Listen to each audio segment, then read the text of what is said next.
One, two, 1, 2, 1, 2, 1, 2, 1, 2, 1, 2. Testing, testing, testing, testing, testing.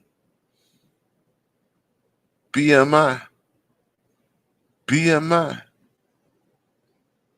Black Men's Independence, BMI. I am BMI 3000 reloaded. What's going on? What's going on? What's going on? This is strictly for my ninjas. What's going on, Red Pill? Super Cell. What's up? What's up? What's up? What's up, Red Pill, Super Cell? What's going on? Yeah, yeah. This is an open session, brothers. This is an open session, man. Yeah, yeah. The spirit got a hold of me. The spirit got a hold of me. The spirit got a hold of me and said, it's time to talk to the brothers straight up, all the way live. What's going on? What's going on? This is an open chat. This is an open chat. Yeah. This is an open chat. BMI 3000 Reloaded is in the house. I'm broadcasting live to you, my brothers, all the way from the East Coast of the United States of America, North Carolina. It is 11:37 p.m. Tuesday, February 11th, 2025. It don't stop. It don't stop. We keep this thing going. It don't stop. It don't stop. Talk to me, my brothers. Talk to me. Talk to me. Talk to me. Talk to me. Yeah. Yeah. I want you guys to stay on the lookout for what's coming up in the coming days, in the coming weeks. I want y'all to stay on the lookout. What's going on? What's going on? What's going on? Yeah, yeah, yeah. I told O'Shea Du Jackson, I did a stream with O'Shea, and I was on Charles Faulkner's stream just yesterday talking to the brothers, and I told them that we are witnessing the ziggurization, and here's what you want you to do: replace the Z with an N, the ziggurization. Here, let me say it. Hopefully, YouTube won't mess me up. The niggerization of the United States.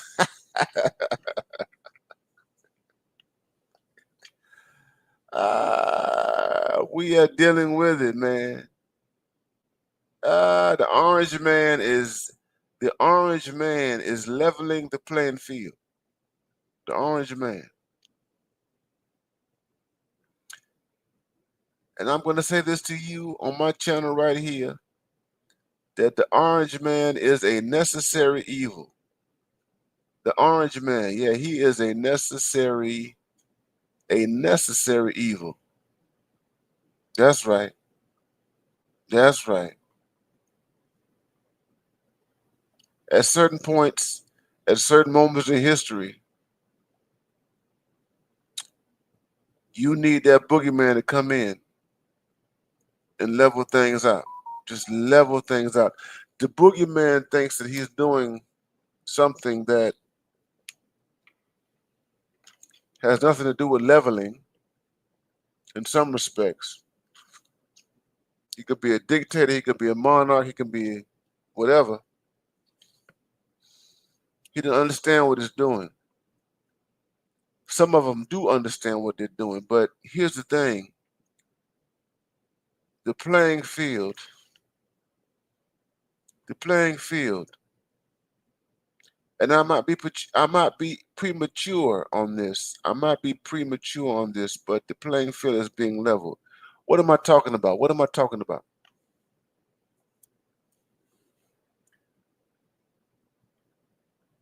The right wing of this country doesn't care about reparations. The right wing, they don't care. And not just the right wing, it's the people on left too, but I'm talking about the right or whatever.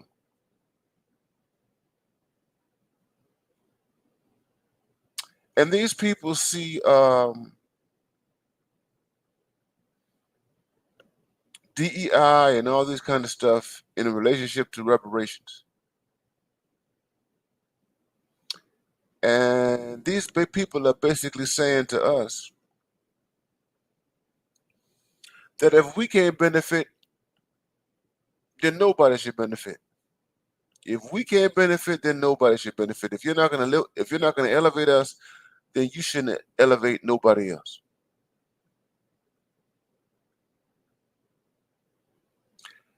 And what does that mean? That means that yeah, if there are no special privileges for the white male, there should be no special privileges for anybody else in this country.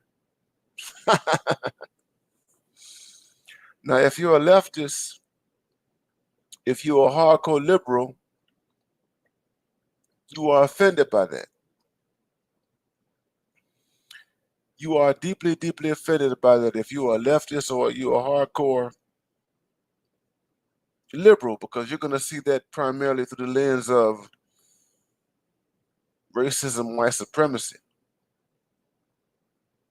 But if you're a realist like myself, you're not going to see that completely through the lens of racism and white supremacy. No, no, no, no. You're not going to do that.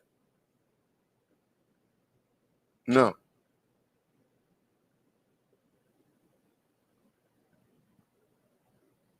This country has done absolutely nothing for black men. This country has done absolutely nothing to elevate the status of black men in terms of policy, in terms of law. Nothing. This country has benefited every other demographic other than black men, especially over the last 60 some odd years. It's a given that the white male has had certain types of privileges. It's just a given. We all know that. No one has to argue that point. That's something that is just the truth. It is what it is. But here's what I want you to think about.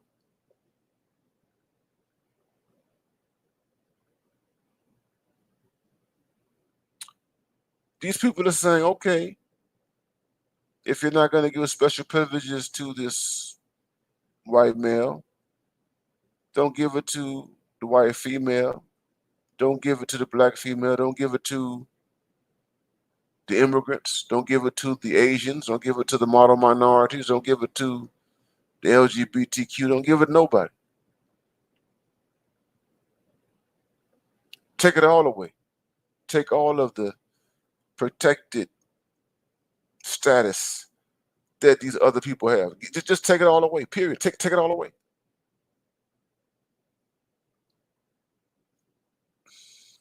And I'm going to tell you, brothers, I'm not mad at it. I'm not mad at it. Take it all. Take it all away. Take it all away. Here's the thing. If affirmative action is not going to benefit Black American men, take it all away. If DEI is not going to benefit Black American men, take it away. What's up, BGS Ibmore? Good to see you. Take it all away. Level the complete playing field. Take everything away. Don't give anybody an advantage, doggone it. Period. Don't give nobody.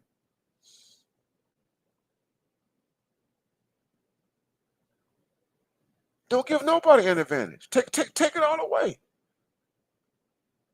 Force every demographic. Force every demographic in the United States of America to compete in the manner which the black male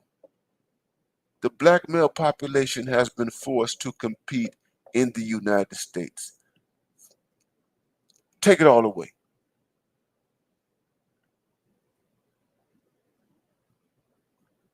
You're not going to elevate these white males? Take it all away. If you're not going to elevate the black male, take it all away. Take it away.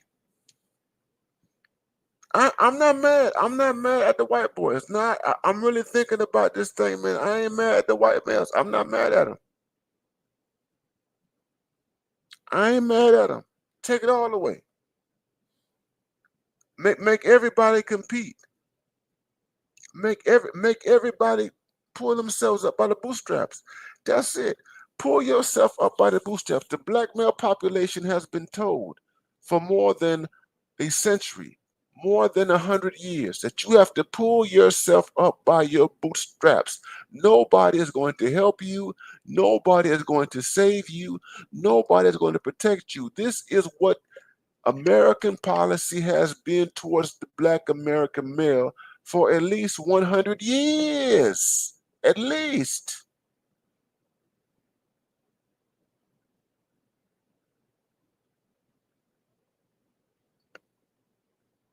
And if the black man cannot benefit from American policy, nobody else should benefit from American policy. Because we can make the case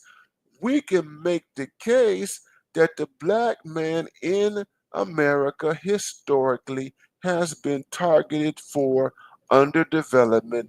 The black man in America has been left out of the pot. He has been left out of the pie that people have called American prosperity, the American dream, the black man.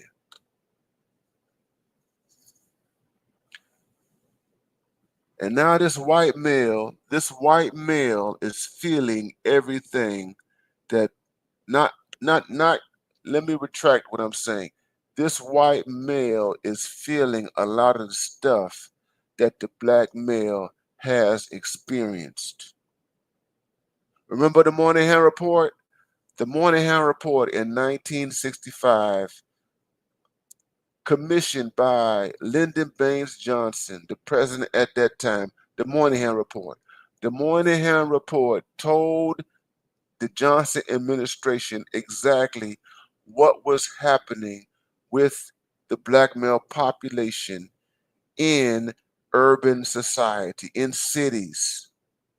The black male in the Northeast, the black male in the Midwest, the black male outside of the American South. That's what the Moynihan Point was all about.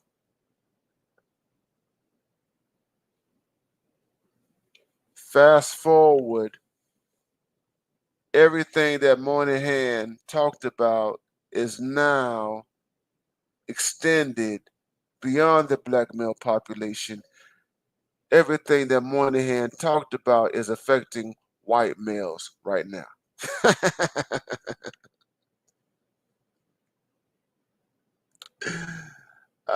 What's going on? What's going on? V-Ben Israel. What's going on? Thank you for that support. Thank you for that support. Thank you for that support. V-Ben Israel, pay the dues. It's the cost of doing business. It's the cost of doing business. You're absolutely right, BJS Moore. It is the cost of doing business. This is all or nothing. This is the ideology. This is the doctrine of all or nothing. If everybody cannot benefit, if everybody cannot be elevated and lifted up, then nobody should be elevated and lifted up. If you're not going to protect everybody, don't protect No one. No one. The orange man, the crazy man, he is getting rid of the idea of protected classes. Protected classes. This administration and what is coming in the future, they're saying we no longer want any protected classes. Everybody has to pull themselves up by the bootstraps. Everybody has to be treated like a black American man. That is equality. That is the great equalizer right there. Everyone should be treated like a black American male. That is, you treat Becky like a black man, you treat Brad like a black man, you treat the immigrants like a black man, you treat these same gender loving people like a black man. You treat these B dubs like a black man. You treat the Latinos and the model minority Asians, South Asians as a black man. Everybody gets treated like a black man. And what does that mean? That means that everybody is only entitled to equal opportunity. That's it. Nothing else, nothing more. You're not entitled to special treatment. You're only the only thing that you should be afforded is fair treatment. Now, this makes things complicated because the black male has never been subjected to fair treatment universally across history, the black male. But the point that I'm trying to make, is that if you are not going to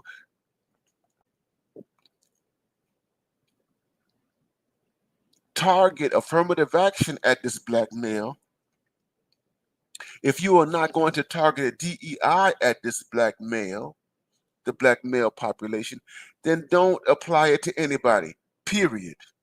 That includes the white man. That includes white males whose fathers are senators, whose fathers are Supreme Court judges, whose fathers are Congress people, whose fathers work on Wall Street. That includes this white female who is similarly situated in relationship to white power.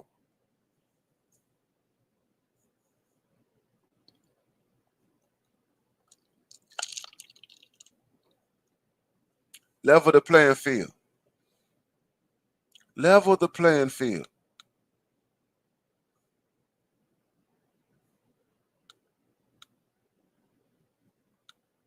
What's going on?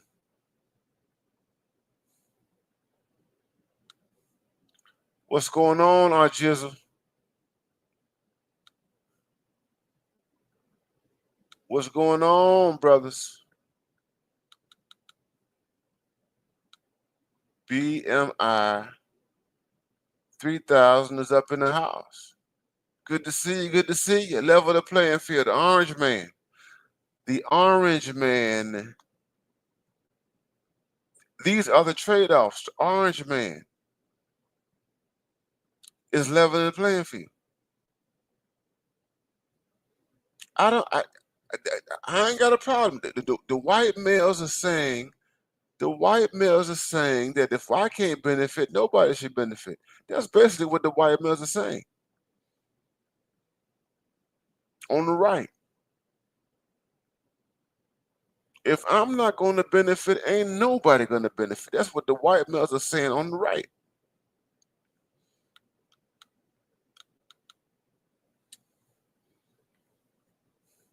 And I'm adding a different layer to it.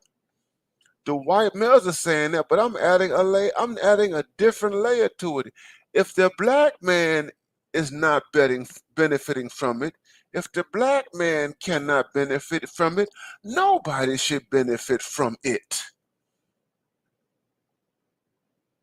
It's either all or nothing. It is either all or nothing. I'm here for that. Get rid of all of the protected classes. Get rid of it. Get rid of this idea of protected classes.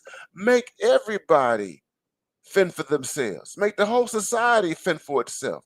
This is a radical move. Make everybody pull themselves up by their bootstraps. Make Becky pull herself up. Make Brad pull herself up. Make everybody pull themselves up by the bootstraps.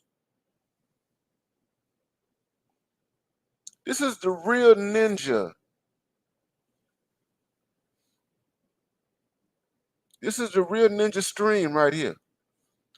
My man Dr. Thunder is in the house. This is the real ninja stream.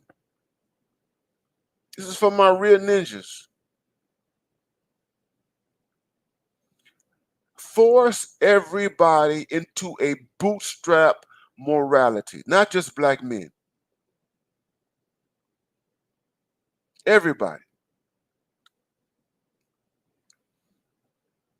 The white male needs to be forced into the bootstrap mentality. That the gays and the lesbians, they need to be forced into a bootstrap mentality. All the women, white women, Asian women, Hispanic women, black women, force everybody into a bootstrap mentality. That's pure. That is pure. That is true. That is unadulterated equality right there. Make everybody pull themselves up by their doggone bootstraps. Don't give anybody a hand up or a hand out. Period.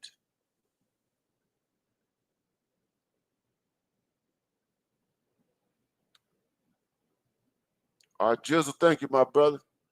Y'all hit that thing, BMI 3000, reloaded. I'm here. This is an open chat. This is strictly for my ninjas, my real ninjas. I'm here for my real ninjas.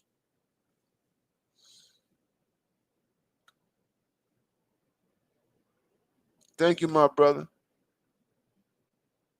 For my real ninjas, man.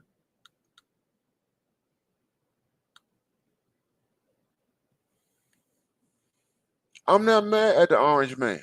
I'm not mad at the orange man. I'm not mad at what Elon Musk is doing. I'm not mad at what the right is doing. They're exposing everything. They're exposing all the rot. They're exposing all the corruption. They are exposing all the nonsense. You know, it's a very interesting thing to me that the Democrats, for generations and generations and generations, they have presented themselves to us as the champions of the oppressed, the champions of the underdog, the champions of those who have been exploited and manipulated and degraded.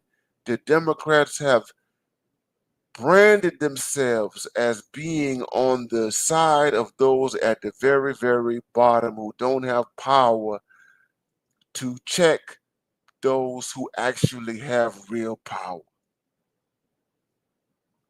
And it's interesting that a man like Donald J. Trump, a billionaire, a billionaire, a billionaire, a billionaire who ain't got nothing to lose. I'm going to put it, that's the caveat.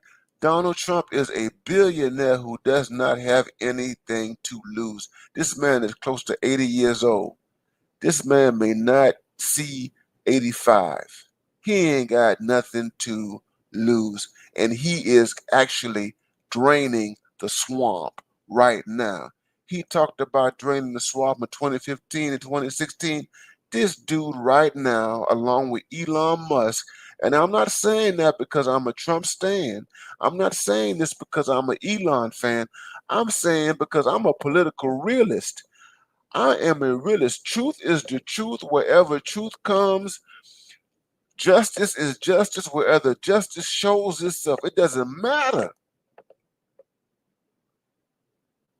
And they are exposing the hypocrisy of that Democratic Party, the lies, the deceit, the corruption, all those things. And I'm here for it.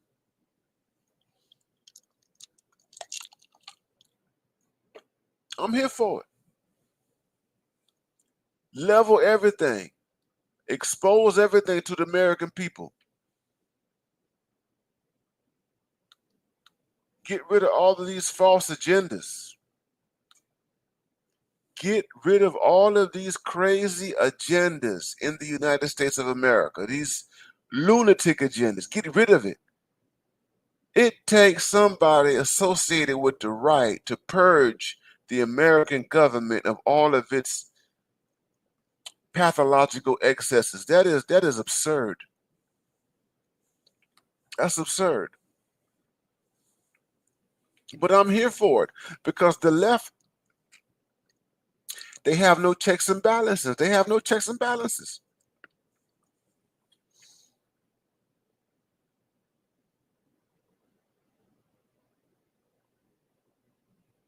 What does it mean right now that you have elements on the right that are open to black men? You got elements on the right that are open to black men. You have elements on the right who are championing a more open society for black men. I never thought that I would live long enough to see this. I never thought I would see this in my entire life. I never thought that I would see elements on the right endear themselves to black men. I never thought I would ever see this in my entire lifetime. I never thought that this would ever happen. I never thought. I could not fathom this. 15, 20 years ago, if you had told me, doggone it, that the right would make overtures to black men and that the right would make moves that would be beneficial to black men, I would have laughed in your face 20 years ago had you told me this, that this is where we would be 20 years later. I would have laughed at you. I would have cussed you out because I was some 20 years ago, I was on the Democrat side. 20 years ago, I was on the liberal side. 20 years ago, I was like, yeah, I was like, no, that's not gonna happen.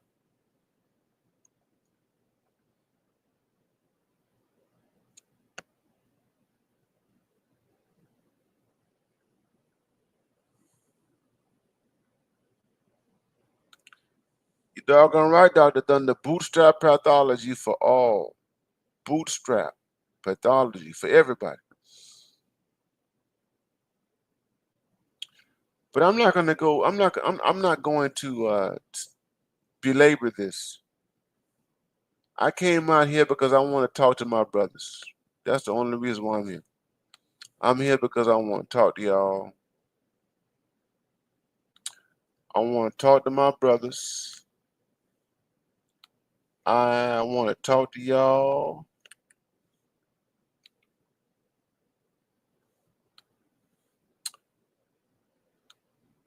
I'm dropping the link in the chat right here. This is an open chat. I want to hear from the brothers. The playing field is being leveled. This is what the mainstream media is not saying about what the orange man is doing. What's going on, Art of Ibmore? Good to see you, man. Good to see Art of Ibmore, man. Good to see you, my brother. I'm glad you're here. That's right. Support all the PhDs. Good to see you, man. Good to see you. Good to see you, man. I'm glad that you're here. Thank you. Christopher Clipper, what's going on, brother? I never thought I would live to see something like this. I never thought.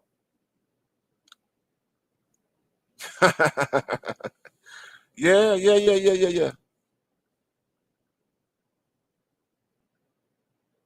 They exist. They exist. The mediocres exist. Now, don't get it wrong. They exist. But you got to follow the logic. You have to follow the logic. Yeah.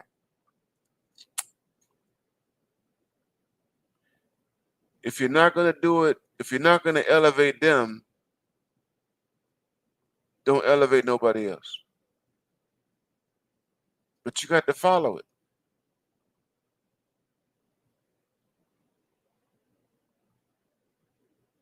If you're a black man, how do you think? If you're a black man, how do you think about this? If you're a black man, how do you think about it? If you're a black man,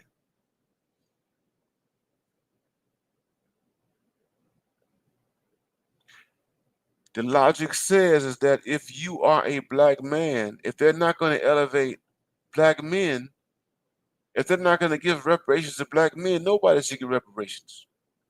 If they're not going to give reparations to black Americans, to black Americans, nobody should get reparations. Becky should not get reparations. The people who are confused about what a man is and what a woman is, they should not get reparations. It's either all or none.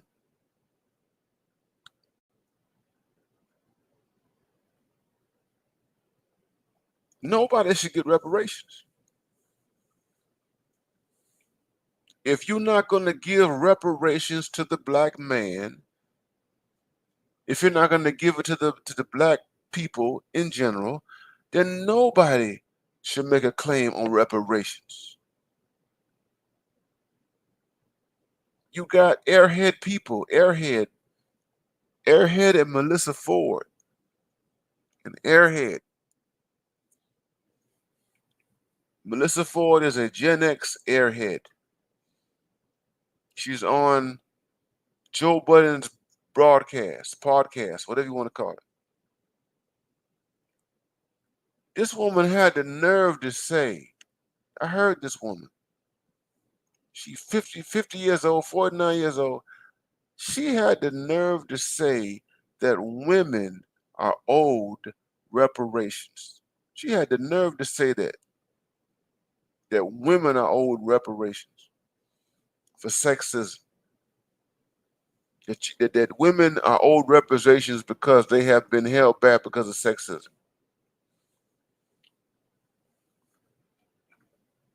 Melissa Ford, just based on the fact that they women, that's it. That the society needs to compensate women for thousands and thousands and thousands and thousands of years of sexism. That's Melissa Ford. She said that on her janky platform. Now, if you think that is crazy, if you think that's crazy, it's weird, you got some gay people out here. You got some LGBTQ people out here who before Trump, when Biden was in office, when the liberals were in office, you got some gay people out here, homosexuals, LGBTQ, who have been saying that they are owed reparations. You got homosexuals, gay people.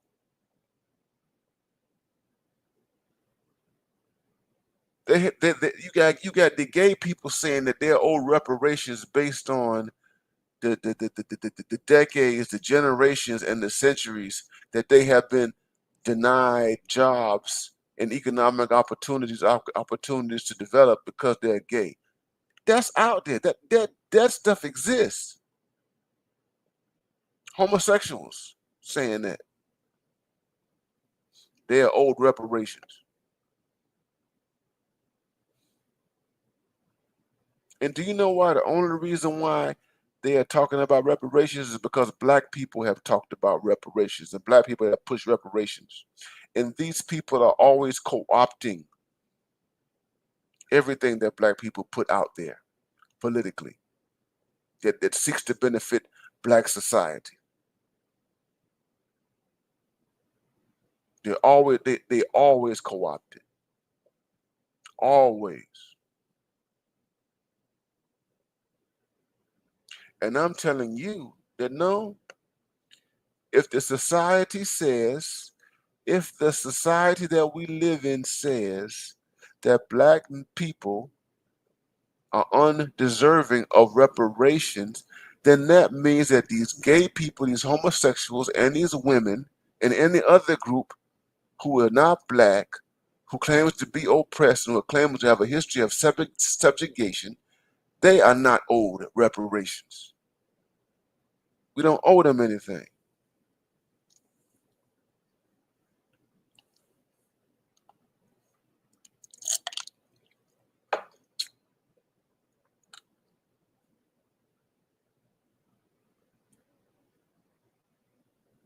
Hello, my friend.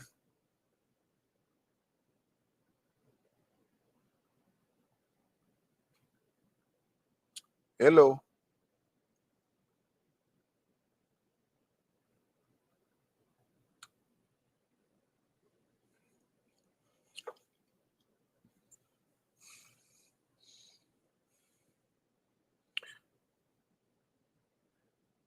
If you come up,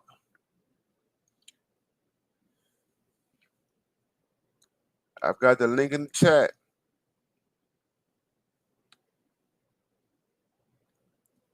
I need to know who you are. This is BMI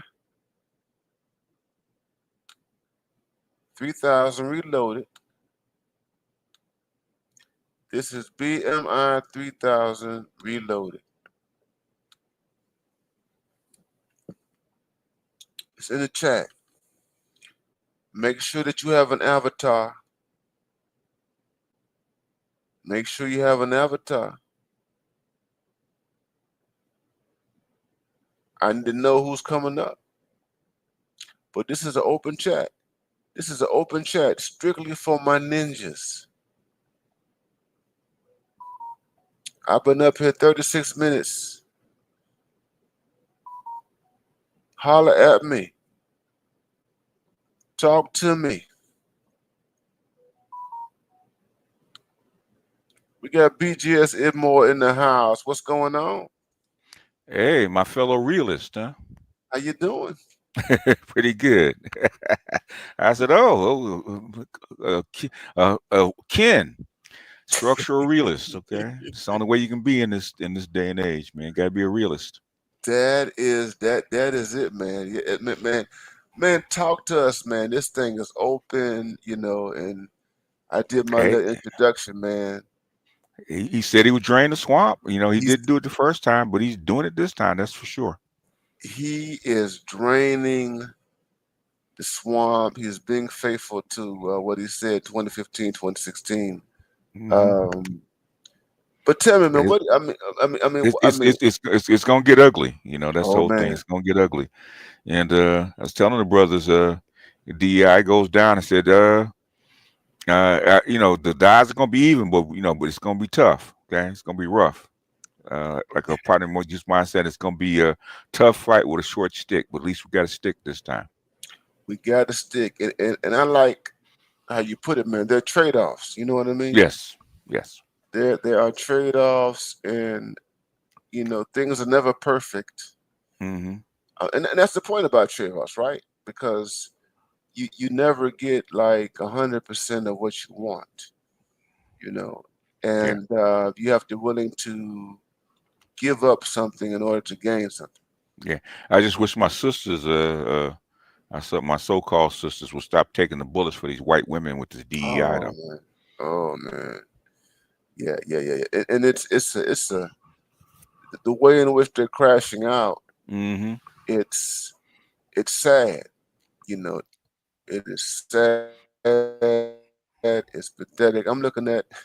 I'm sure you see this Congresswoman woman, Jasmine Crockett, Yeah. out of Dallas, Texas, and everything like that. And she goes viral every 5 minutes based on stuff that she says, man.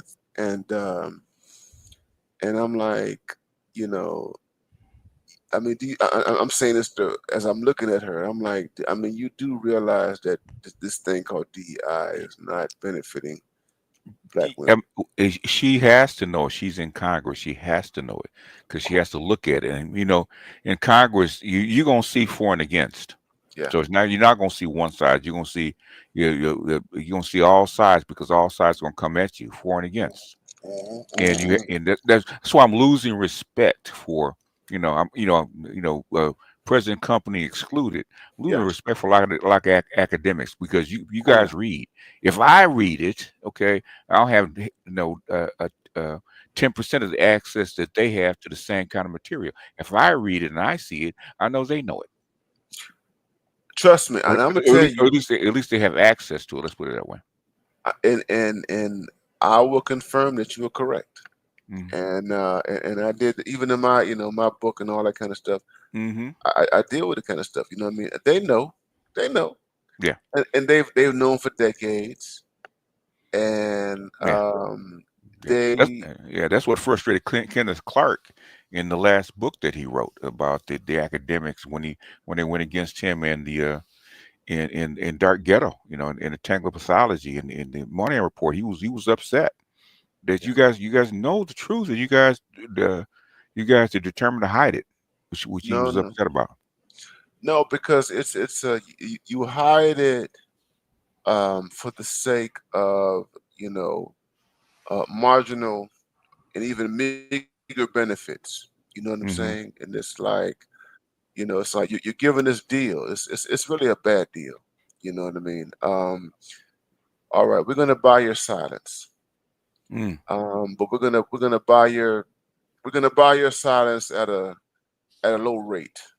You know what I'm saying? We're gonna pay you low for your silence. You know what I'm saying? I mean, that's the kind of thing. I mean, it's like, and people have said this about so-called people who are sold out. You know what I mean? And it's like the problem with the so-called black sellout. This is the main problem with the black person who is hmm. perceived to have given over to the powers and all that kind of stuff is that they have a low price. Mm. Yeah. You don't have to pay them a lot.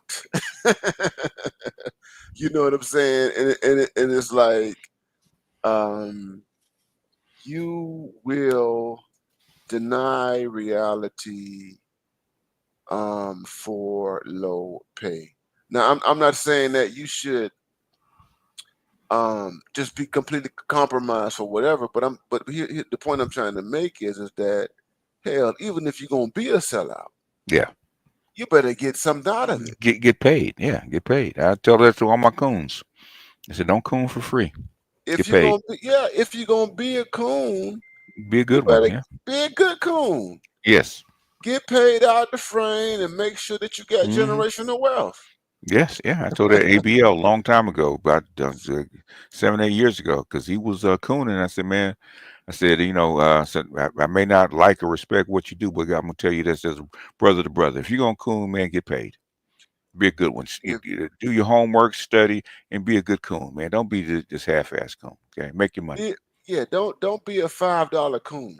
No, You know what I'm I'll use saying? that one. Don't be a $5 coon. That's pretty good. Don't be a $5 coon. Don't be a $2 coon. You Mm, understand what I'm saying? And it's like, yeah, yeah, yeah, yeah. But if you're gonna sell out, make sure that you break the bank. You know what I'm saying? I mean, yeah, that's just yeah. that's Be Clarence Thomas. be Clarence Thomas. Hmm. You understand? Clarence Thomas is protected for life. Yeah, He's he's pr- he's paid. he's paid. He's protected for life. Hmm. He's untouchable. That's the thing. Hmm. Clarence Thomas is untouchable. He's an untouchable man, Hmm. Yeah, black man. yeah. If you gonna do it, Yeah, if you're gonna do it like that. You know what I'm do it like saying? that. Do it like that. And yeah, yeah, yeah. Yeah. So to go back to what you were saying is that no, it's not ignorance. Okay. My peers know. They know. They've been known. They've known for decades and decades. These women know the role that they have played in all of this. The Yeah. ones who were educated, the ones who have, um, made it through the upper echelons and what have you. They Hmm. understand that, and they have been silent deliberately. Yeah. You know what I'm saying? And they have to live with that. They have to go to their graves. Here's the thing: a lot of these people have to go to their graves knowing that they could have intervened, they could have done more or what have you, but they chose not to because they did not want to get the smoke from white Yeah. people. Yeah. A lot of the Black Caucus I lost respect for because of the war that went over in Ukraine, and they knew. I said, because I was wondering why you guys funding this. Well, he told us that Mm-hmm. if we didn't appropriate money for the war, black and brown bodies were going to go over there and fight instead. But Mm-hmm. but you never opened your mouth and said anything. You could open your mouth and told us what he said, Mm-hmm. but you Mm-hmm. didn't. You stayed quiet for 3 years, didn't say not a word. Not a word, not a word. And as a consequence, Hmm. it has delegitimized them, Hmm. further and further. They just I can't even look. Let me tell you something. I just can't look at and I said this before, man. The last Democrat I voted for was Hillary Clinton. Oh, you And did. Oh. Which yeah, and 2016 or what? 2016, Okay, 2016, I couldn't do it. and I'm gonna tell you, I voted for her at last minute. Okay. So 2016 election, Hmm. I was not gonna vote at all. I was gonna sit it out Okay. because I sat out 2012. Yeah, after Obama's first term, Hmm. I'm like, man, I'm not doing this. You know, and it was the first time in my life, with a record of voting. After 2012, he would went up with Mitt Romney and all that kind of stuff. I was like, Hmm. there's Hmm. not any real difference between Obama and Romney. You know what I mean? No, not. There may be 10%, but does that 10% count? Yeah. So there was not a radical difference between the two. Mm-mm. You understand? And my big thing with Obama is, back then people were saying, well, he can't do anything. You remember that? He can't do anything for black people. He can't do anything for black people, right? Hmm. And I was like, he's got the bully pulpit. He does. He does. And the thing is, what I notice, and maybe you're better at this at domestic politics than I am. What I notice is that the stuff that he did do for black folks, Uh, he couldn't put a black name on it. yeah. Like the shovel ready projects that Mm-hmm. were designated for urban areas, okay, Mm-hmm. were for and directly for black men, and him basically mostly deporting the Latinos, okay, the Mm-hmm. undocumented Latinos Mm-hmm. gave jobs to black men Mm-hmm. indirectly. So there's a lot of stuff that he did that didn't have names on it, like even with the Obamacare, as they called it, right? Obamacare. Mm-hmm. Um, directly, did he do things for black folks? Put the name on it. But the thing is, No, no. there was a lot of black kids that didn't have health care, Yeah. and he No, no, no. extended the health care to 26. So basically, a lot Mm-hmm. of black kids that didn't have health care or didn't Mm-hmm. have jobs that did have health care could be actually still put on their parents' health care. It did because it helped my kids. So there's a lot Mm-hmm. of things that he did Mm-hmm. that that didn't have a black name on it. And when he did put a black name on it, he got shot down. Like my brother's keeper, right? Yeah, yeah, yeah, yeah, yeah. As soon as it had a black name, especially a black man's name, everybody shot it down. So, Yeah. Yeah. so there's things. So there's things that he did do that there's things that a lot of stuff he did do that I didn't like. Okay, but it's stuff that he Yeah. did do that didn't have Mm-hmm. a black name on it that actually benefited black people. No, no, I get you. My Mm. my issue with him was the bully pulpit, Oh yeah, and well yeah, that yeah. is that he He's had an black though. opportunity.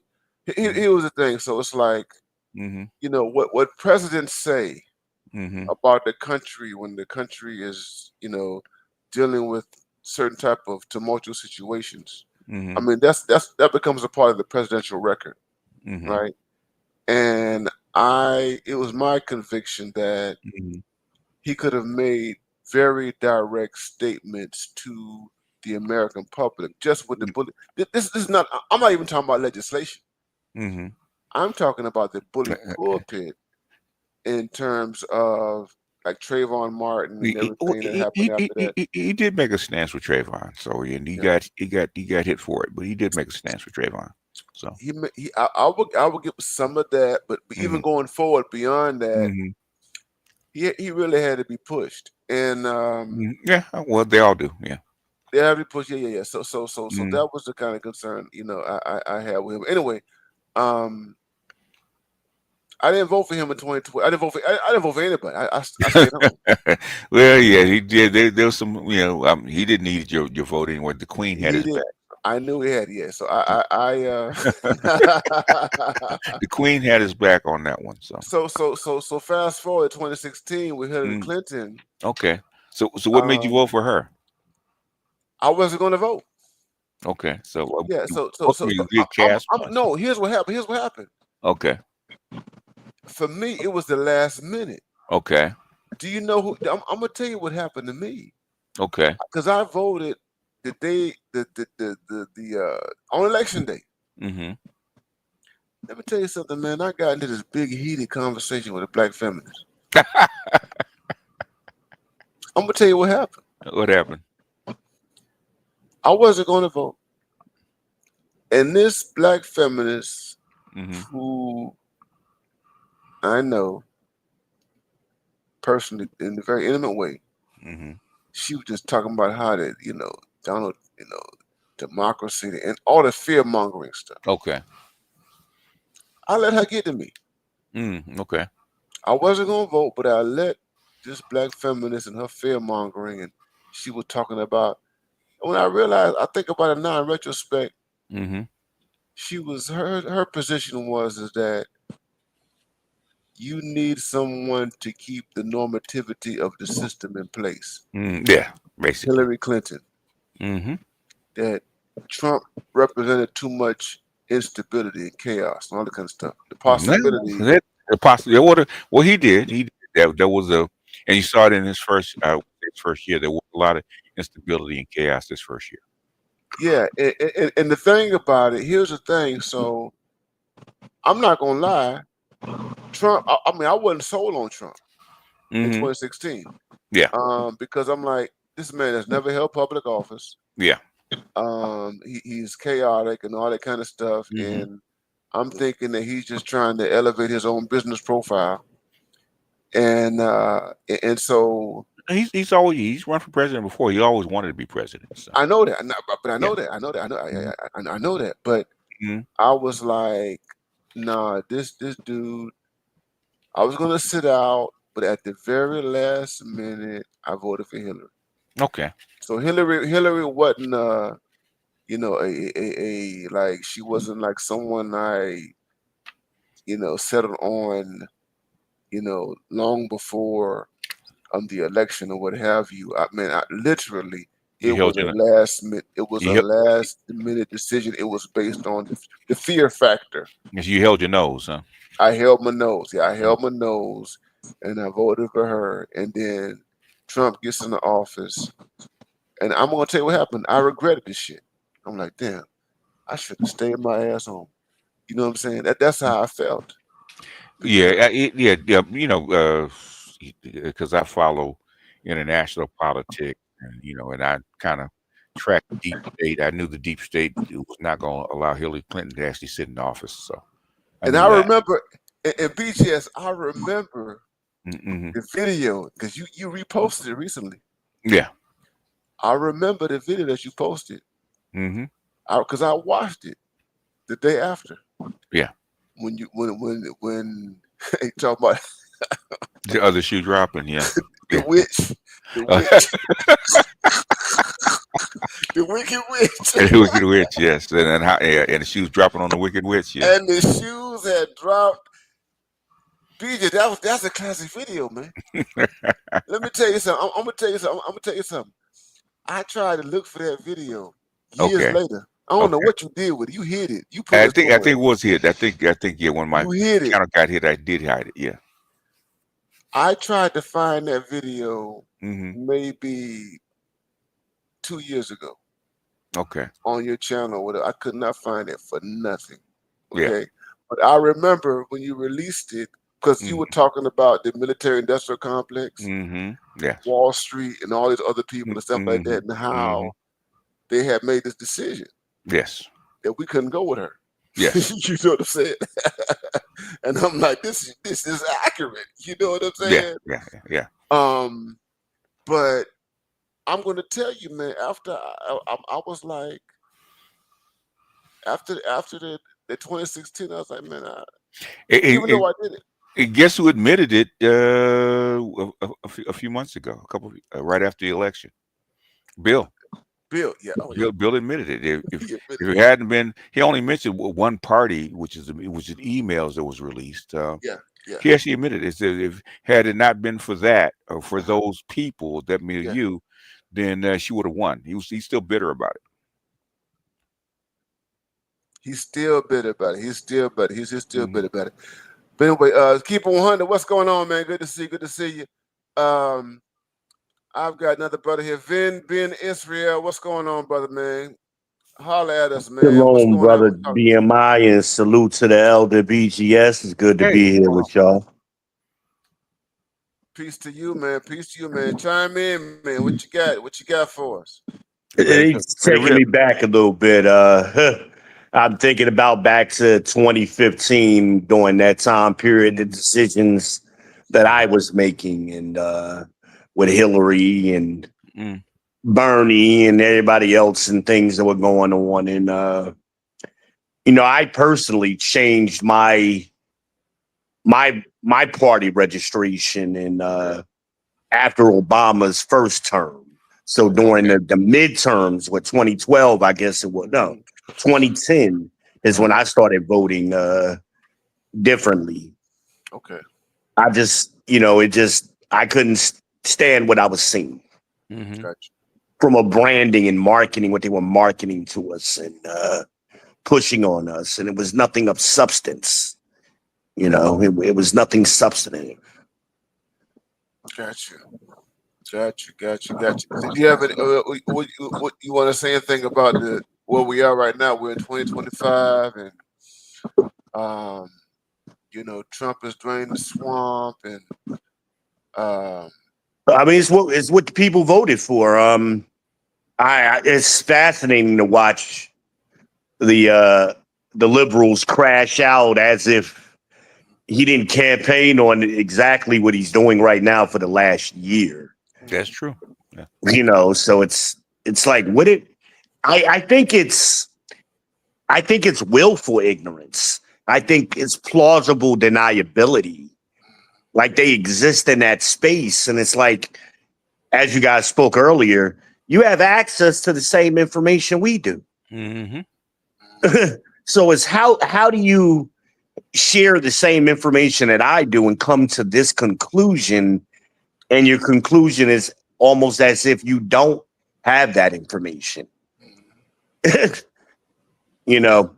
remember once, I think it was PBS or somebody, they were doing studies on witnesses and the reliability of witnesses. So they took a group of PhDs out on the streets and they had somebody steal a bicycle right in front of them. Mm-hmm.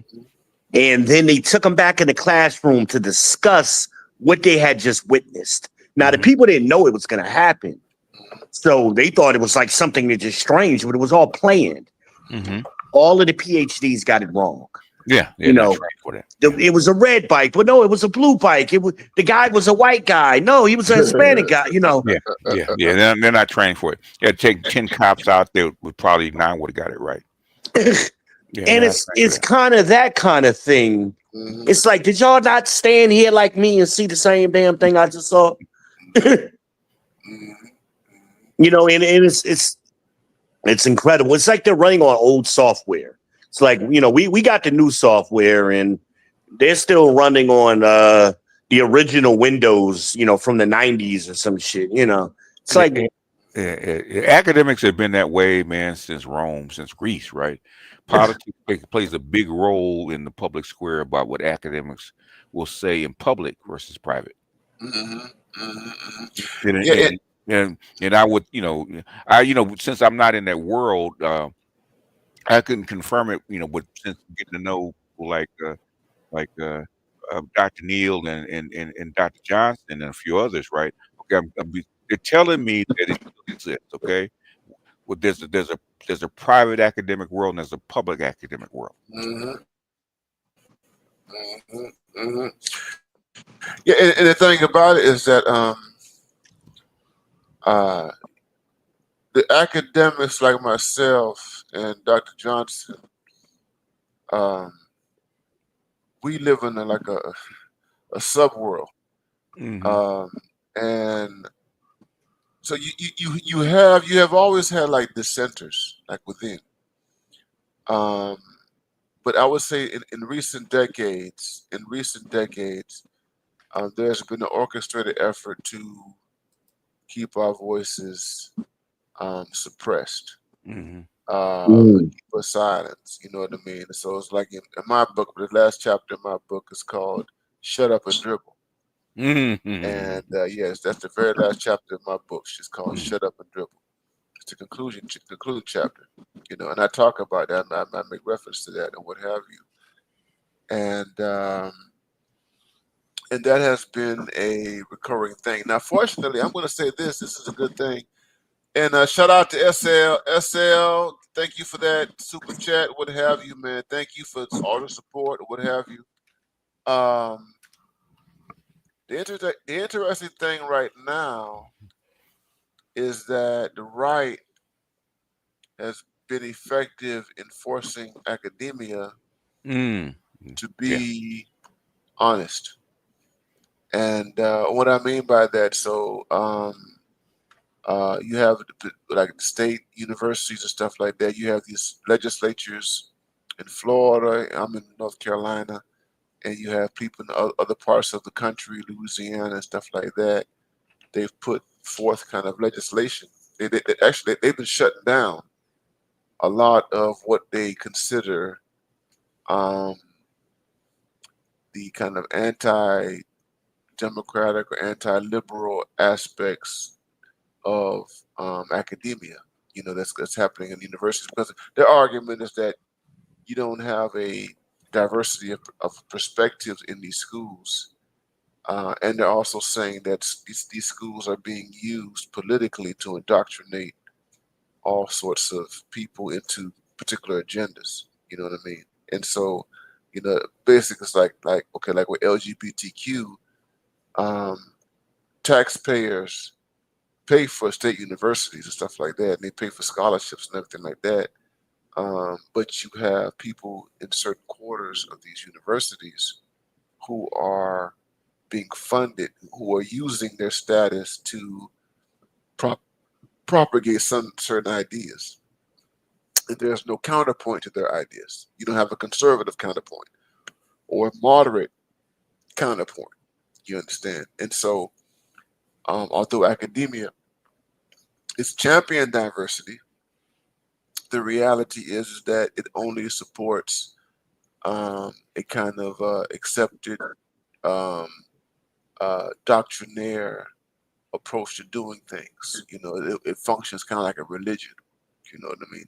Yeah. And if you don't conform to this orthodoxy, you're out.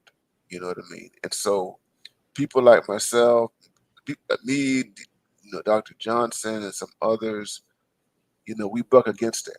You know what I mean? And but anyway, the point I'm trying to make is that right now there's humongous pressure on all academic institutions, not just um, the ones who are public and state funded, but private as well. And they're buckling in. They're revising. Um, these conservatives, I will give them, and I've been watching these people for decades and decades. I've been studying them. That's why I've never taken them for granted. You understand? Um, they the institutions right now are capitulating to the arguments that conservatives are making towards these schools. And the thing about the conservatives, I mean, they have legitimate concerns. I'm not going to lie. They it's legitimate. You have extreme factions in academia that shut out all kind of perspectives. It is anti-academic. It is even anti-intellectual. You know what I mean? And this has been a long problem in academia, and no one thought. I'm going to put it like this. So my teachers, I have my teachers right now who are retiring, who retired, who came before me. That generation did not anticipate what we're dealing with right now, because they got away with a lot of shit. You know what I'm saying? And it's like they can't get away with it no more, because here's the thing: these ideas are going into the legal arena. Mm-hmm. You have graduates who are going into corporate America. They're going into public service. They're going into social services and all that kind of stuff.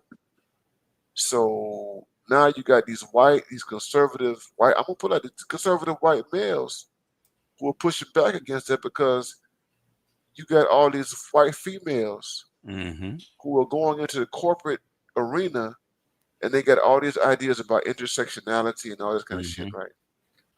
And they're saying this shit is not conducive to capitalism, or it's counterproductive, or whatever, or it's anti, all kinds of shit. Mm-hmm. You understand? Because, and here's the big thing, BGS. Uh-huh. Everything that has happened you already know this. Everything that has happened internally to us to destroy us Yes. is now internally destroying them. Yes. Yeah. So feminism, they didn't understand how. Well, I'll put it like this: it was okay when feminism was destroying us internally. Right. It was fine. There's no problem. Let that shit eat away at them. But once feminism began to destroy them internally, Mm-hmm. that's where the pushback comes. Yeah. Full stop. Destroying the families, Mm-hmm. destroying reproduction, Mm-hmm. destroying stability. You know what I mean? And I read these guys. I read Christopher Rufo. I read what they write. I read these conservative guys. And here's the argument they make. I'm saying, but Christopher Rufo, this guy's like 40 years old, Mm-hmm. very influential among the right. And he's like, you cannot, and I'm gonna lie, I agree with him.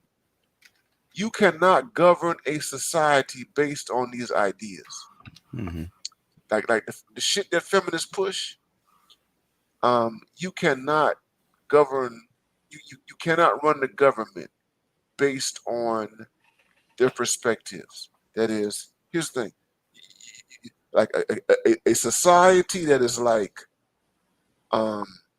bleeding heart liberal, Mm-hmm. where you have open borders, where you have a welfare state that has no limitations, Mm-hmm. where you have no foreign policy Yeah. whatsoever. Mm-hmm. That's feminism. Yeah. Feminism. If feminism is allowed to run your society, okay, Mm-hmm. you're going to have no borders. You're going to have a welfare state that has no end, Mm-hmm. which means you have no restrictions whatsoever, Mm-hmm. and you have no military. Because feminism is anti-military at its core, which means that you're going to be eat up. The barbarians are going to eat your ass up. Yeah, that's how come Phyllis Schlafly came in to save him. Yeah. I know what you think you want, but y'all going way too far. You're going way too far, and they can't. So the thing about it is, you cannot govern Mm-hmm. the society that has been built up. And here's the thing, and I say this, I said, like, yeah, the American founded. Here's my realist, BGS. I'm the Mm-hmm. political realist. Okay. Yeah, the American founders, they were white, they were male, they were aristocrats. Mm-hmm. They were not dumb. They were fighting against a monarchy and all that kind of stuff, and they were slaveholders and all that kind of stuff. But the kind of society that they were trying to establish in terms of law Mm-hmm. was one that was counter. That is counter. I'll put it like this: in terms of its principles, against a society where you have, I'll put it like this, where you have no checks and balances. Mm-hmm. So the thing about it is that the problem with feminism is that feminism has never been able to create an alternative, a legal policy, institutional alternative to the society that they criticize. That is that yeah. The problem with feminism is what's wrong with women. Women biologically will not assume the role and responsibilities of men. And that's the thing. That's the thing. That's the problem. That's why feminism has failed. Yeah. So you have to have the thing about you have to have checks and balances. Mm-hmm. I don't care what no one says about the Constitution. I don't care what anyone says about the founders. You can call them racist or whatever. Mm-hmm. But they put in place principles of checks and balances. Mm-hmm. Okay, that have been successful. Yeah. I mean, and that's why the American system has been admired, and people have tried to emulate it all over the world. Mm-hmm. Because fuck it, you call it Eurocentric or whatever. It is what it is. Mm-hmm. Reality is truth is the truth. Reality is reality. Fuck it. If it came from these white males, fuck it. It is what it is. Mm-hmm. You have principles of checks and balances. So the female orientation is not the dominant female orientation is not conducive to a stable society. Mm-hmm. It's just not. You know what I'm saying? It is not in terms of rationality, in terms of principles, in terms of long-term, long-range thinking and all that kind of stuff like that. It's just not there. Mm-hmm. And they have not evolved to the point. So here's where we can just put society in the hands of this type of feminist orientation. And this is not a slight on women or anything like that. But the reality is that if you allow a certain demographic to run your society, and this demographic does not believe in checks and balances, this demographic does not believe in rationality, mm-hmm. rational checks and balances. If this demographic, is not committed to like long-term shit, your society is going to crumble. It's going to fall. Yeah. Period. Yeah. And I think this Kamala Harris's campaign is definitely evidence of what you're discussing right now. Yeah, absolutely. And I mean, just the fact that you can blow through $1.5 billion in 3 months and nobody asks questions. Try $2.5 billion. It's probably more than that once Elon gets finished digging through the receipts. With the camp, a lot of your your workers that worked on a campaign, since if they want a job and they have to make it right with the donors, and the donors have come out and basically said they blew $2.5 billion on this campaign in 3 months. Yeah, about 5. About 5 months. Yeah. I mean, it's astounding. I mean, Elon's digging up all of the receipts now and all of the, the money that was seen overseas for USAID. Yeah, right, exactly. Even though I think they just cut a check to New York for migrants, 9 million. Yeah, 59. As FEMA, but that's over a course of a year. Yeah, she did this in 3 to 5 months. Yes, yeah. It's astounding. They're upset about it. Well, that's the only way for her to possibly have a chance to win is for them to spend that amount of money. Well, I just think they were just so out of touch.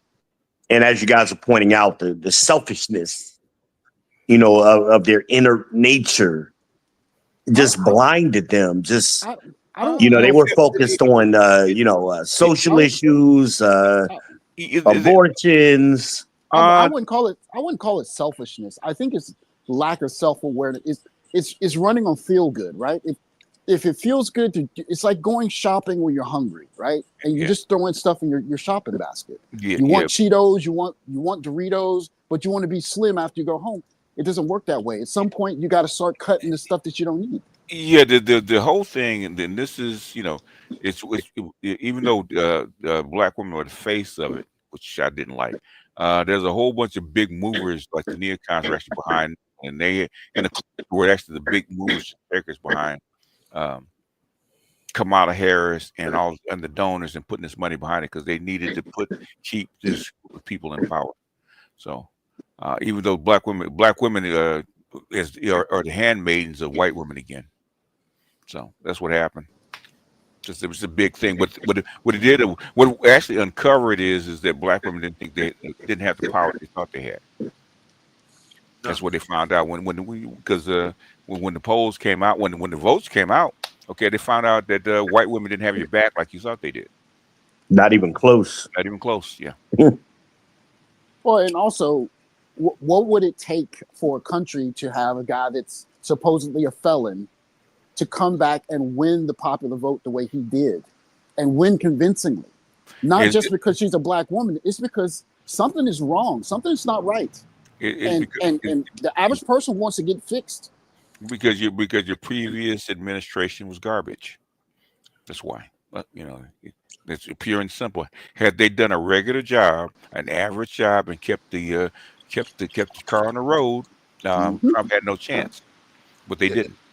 And they did the opposite of that. What I try to figure out. All right, so Joe Biden did a lot on the infrastructure, right? And here's the thing. 4 years in office. This was never a keystone. This was never something that you sold to the American people. Right. That you are. I'm put like this. Had Joe Biden, and I looked at the infrastructure thing. I mean, they spent a lot of money on infrastructure. Oh, he did. Now, those are some of the good things that he did. Yeah, that was a good thing. He spent a lot of, but they did not elevate that. It was like that. That was never. It was marked. It was never marketed. It was never put at the forefront. Not in the way in which. I mean, you want to show us that you got a transgender surgeon general and a transgender person over the military and stuff like that. But you don't want to you don't want to say that you're doing this stuff on infrastructure. You know what I'm saying? And it was like I was mad because even though I didn't vote for him in 2020, all right, he didn't get the John Lewis bill through. They didn't get the George Floyd Policing Act through. Okay, he never said anything about that, but I'm like, the infrastructure, because we're talking about Trump wins in 2024. Trump wins on the economy, part of it, right? Okay, and for 4 years, you have this Joe Biden doing stuff on infrastructure. It's never popularized. It is never mainstream. You got to go and look for it. You got to go dig and look for the infrastructure stuff. Yeah, and that's why they lost. And they deserve to lose. They deserve to lose because of that. They lost on three things. Okay, three things. It's the migrants. Okay, because they lied about it. That's number one. They lied about it. They spent a lot of money. They lied about it. Two, inflation which is, if you're on a wartime economy and under austerity, you're gonna have extreme inflation. Okay. The third thing was foreign policy, foreign wars. You had two foreign wars that were unpopular. Those three things came back to bite him, and they lied about all three. Yeah. So everything, even down to the point where, as a matter of fact, I called it before he even said it during his debate about the eating dogs and cats in Ohio, right? Okay, somebody had just talked about that like 2 days prior, and I said, I wonder if he's actually going to use that during his debate. And I said, that's probably too over the top. And guess what? He sure did, because he wanted to highlight the migrant situation, and all of a sudden, all this stuff came spilling out. Yeah. So he actually picked up the dog whistle, and started blowing it. So, but those are the three things that he lost on, that Biden lost on. Okay, because the economy, the inflation was killing people, man. Basically, you had doubling of some food prices and stuff like that. Yeah, yeah. I agree with you 100%, 100%. Yeah. There was no way for him to win. Yeah. But I would say, you know, that in terms of the working class, that's also when I mentioned infrastructure, I'm thinking about Mhm. the Yeah. working class thing and Yeah. all the working class stuff, and like how Donald Trump got a working class and all that kind of stuff. And it's like if the Democrats had a chance to get the working class, Mhm. even though the infrastructure bill does not, you know, it doesn't impact people like directly. This is like long-term stuff. Mhm. If you put that out there, Mhm. because Donald Trump, here's the thing, America first, the whole America first agenda is about infrastructure. You know, Yeah, reshoring industries and infrastructure. That's true. Yeah. that's the whole America first agenda. Yeah. Is infrastructure It was- rebuilding in yeah. America from the inside, Started by Donald Trump, as a matter of fact. started by Donald Trump and all Mhm. that kind of stuff. Mhm. But they chose not to make that a pivotal point Because of it the wasn't their administration. priority. It It wasn't wasn't their their priority. priority. Wasn't their That's it. priority, and then we found out what was. So Yeah, they focused a lot on symbolism, and the symbolism they tried to push was Trump bad. That was That was the it. answer to every question. Yeah. Any of the pundits, anytime, no matter what the conversation topic was, Yeah. some kind of way for the last decade, it's been Trump bad is the answer. Yeah. Yeah. Well, Yeah. I also think But- there's a difference between what Trump is presenting versus like the Democrats. The Democrats are assuming that America is going to be great into perpetuity, and they're operating on this premise. So we can do all this other ancillary stuff like equal rights for transsexuals, all this other stuff. And Donald Trump is playing on we're losing our foothold, Mhm. and if we don't do something, we're not going to be the great America. And I think that resonates with that suburban white woman, the white man, the guy that drives a pickup truck. Mhm. What happens if America's number 2 or number 3? Yeah. And that's why I think Donald Trump is so powerful, because he's not afraid to tell people, hey, listen, like if you go to China, you'll see it. America's not number 1 anymore. It's No. not. Mhm. So Mhm. if you just play on the fear, you can get at least people in America to rally behind you, because just acting like we're still number 1, Yeah. like the Democrats are doing, like that's just Yeah. Well, if they say that, okay, say if you do say that, say if you go over to China and show that China has surpassed us, or China's on our heels, you're gonna have to do something, right? What are you gonna do? I mean, I think that's why people are so excited for Donald Trump to rip it up. That's why he's so popular right now. You got to do something. And that's the whole thing. And basically, and Trump is one of those people that's willing to throw mud on the wall and see what sticks. Okay, he's that Mhm. kind. But but at least he's throwing mud on the wall. No, Instead of absolutely, it says pretending there's no wall there. Okay. absolutely, and that's what I love, right? So it's kind of like, and I say this, I like the chaos. I'm gonna be honest with you guys. I love the chaos, man. I love the chaos. I love the pandemonium. I love all them damn executive orders.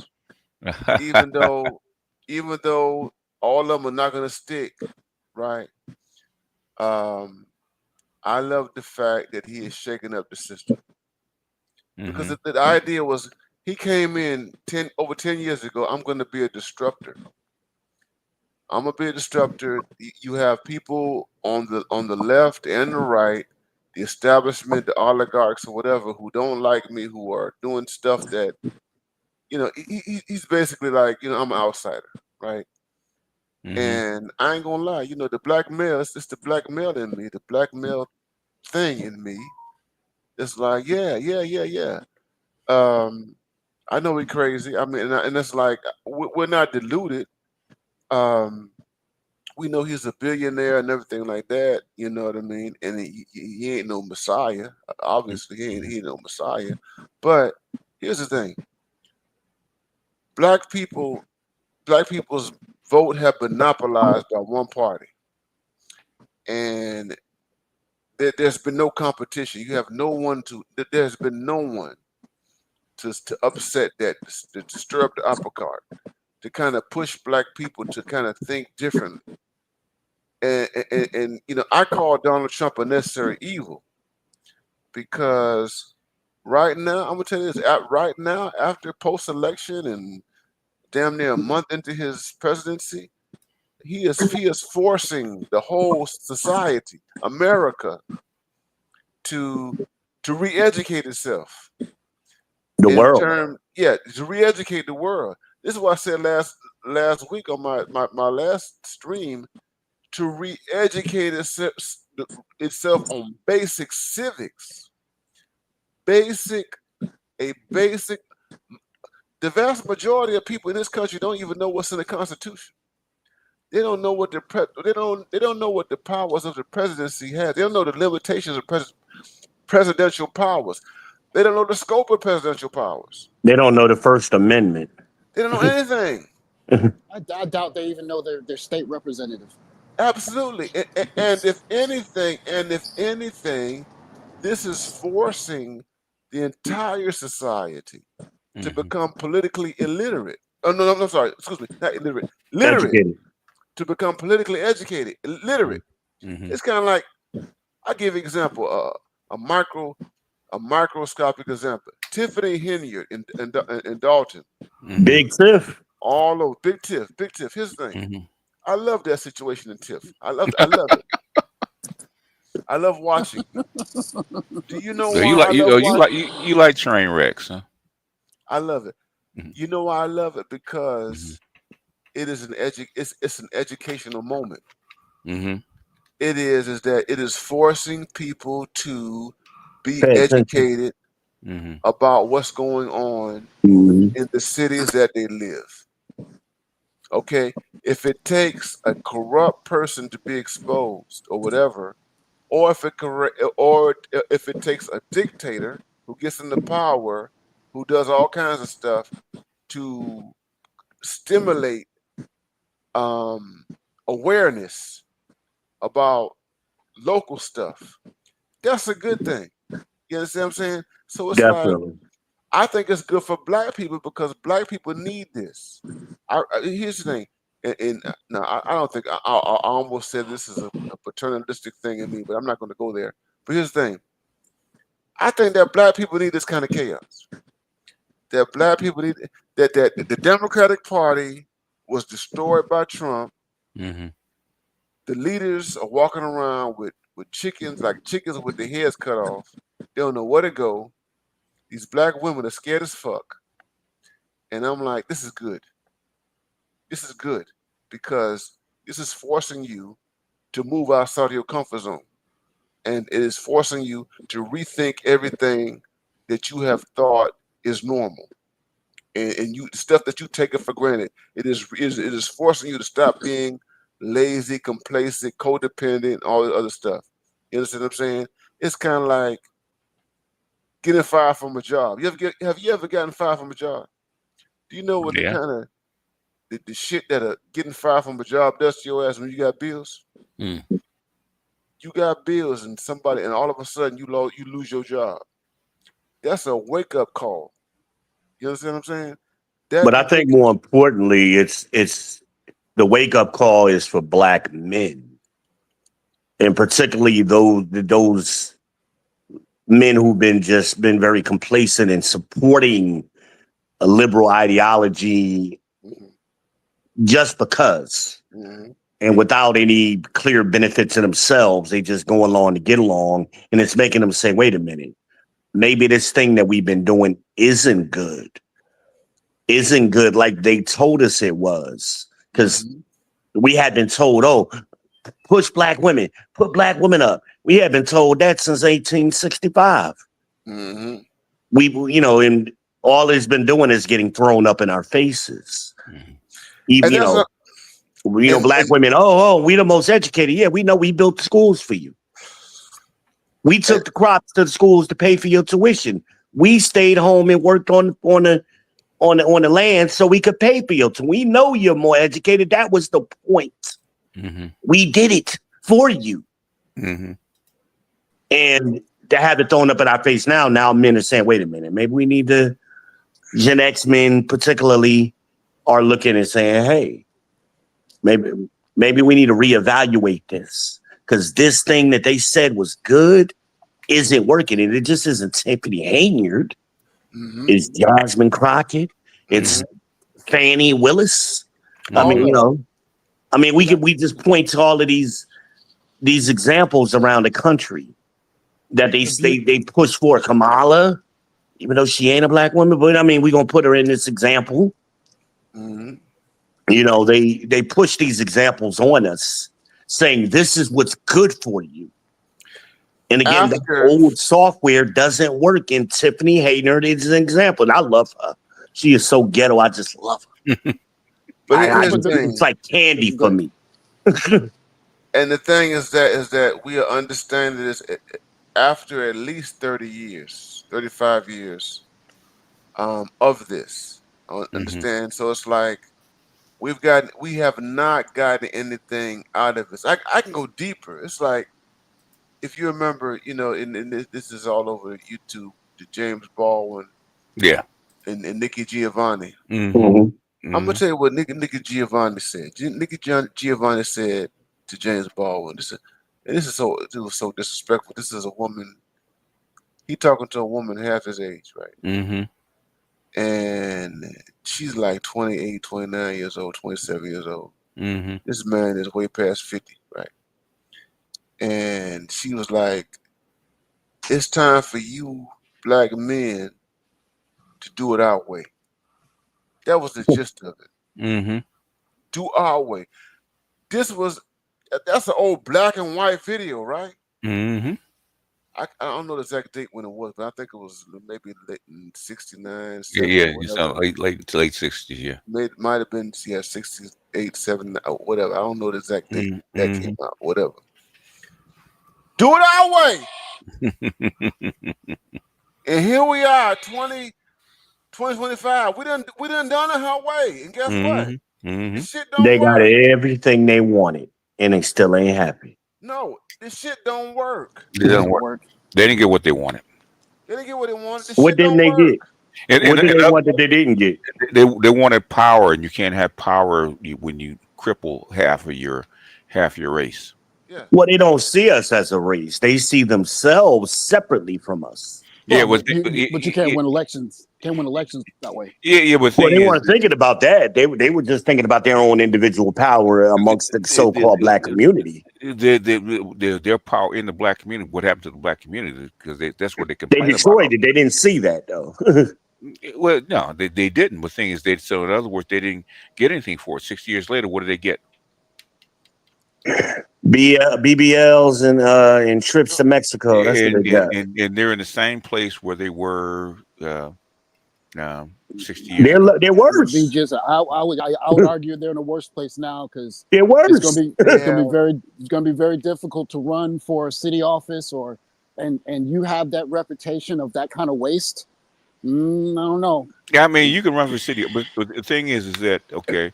And this is something that Green Gorilla and me worked on, right? Is that okay? Feminism, or this version of feminism, it depends on the Leviathan, the big state calling balls and strikes, right? It has to have big state money to back it, right? And what happens when that money's gone? Then you're gonna you get the end of DEI and basically Trump telling you have to hold your own ovaries. If you don't qualify, you don't. We can't help you. Yeah, and the thing about the reality is that so the purse strings have been cut. You can't do it without purse strings. You can't do it without funding. You can't do it without white people, white investment. They are not. They have never been a self-funding enterprise. The purse is empty, man. That's why I tell people to listen to David Schweiker. The credit card has been maxed out. That's like basically. Janet Yellen, before she left, she said, "Okay, there's no more raising of the debt limit." No, that's it. No. Party's over. The party's over. You understand? And they did not do anything with all of the money that was invested in them over the decades. You understand what I'm saying? And collectively, that is. You understand? And so we went her way. Mm-hmm. And the reality is that they have nothing to show for it.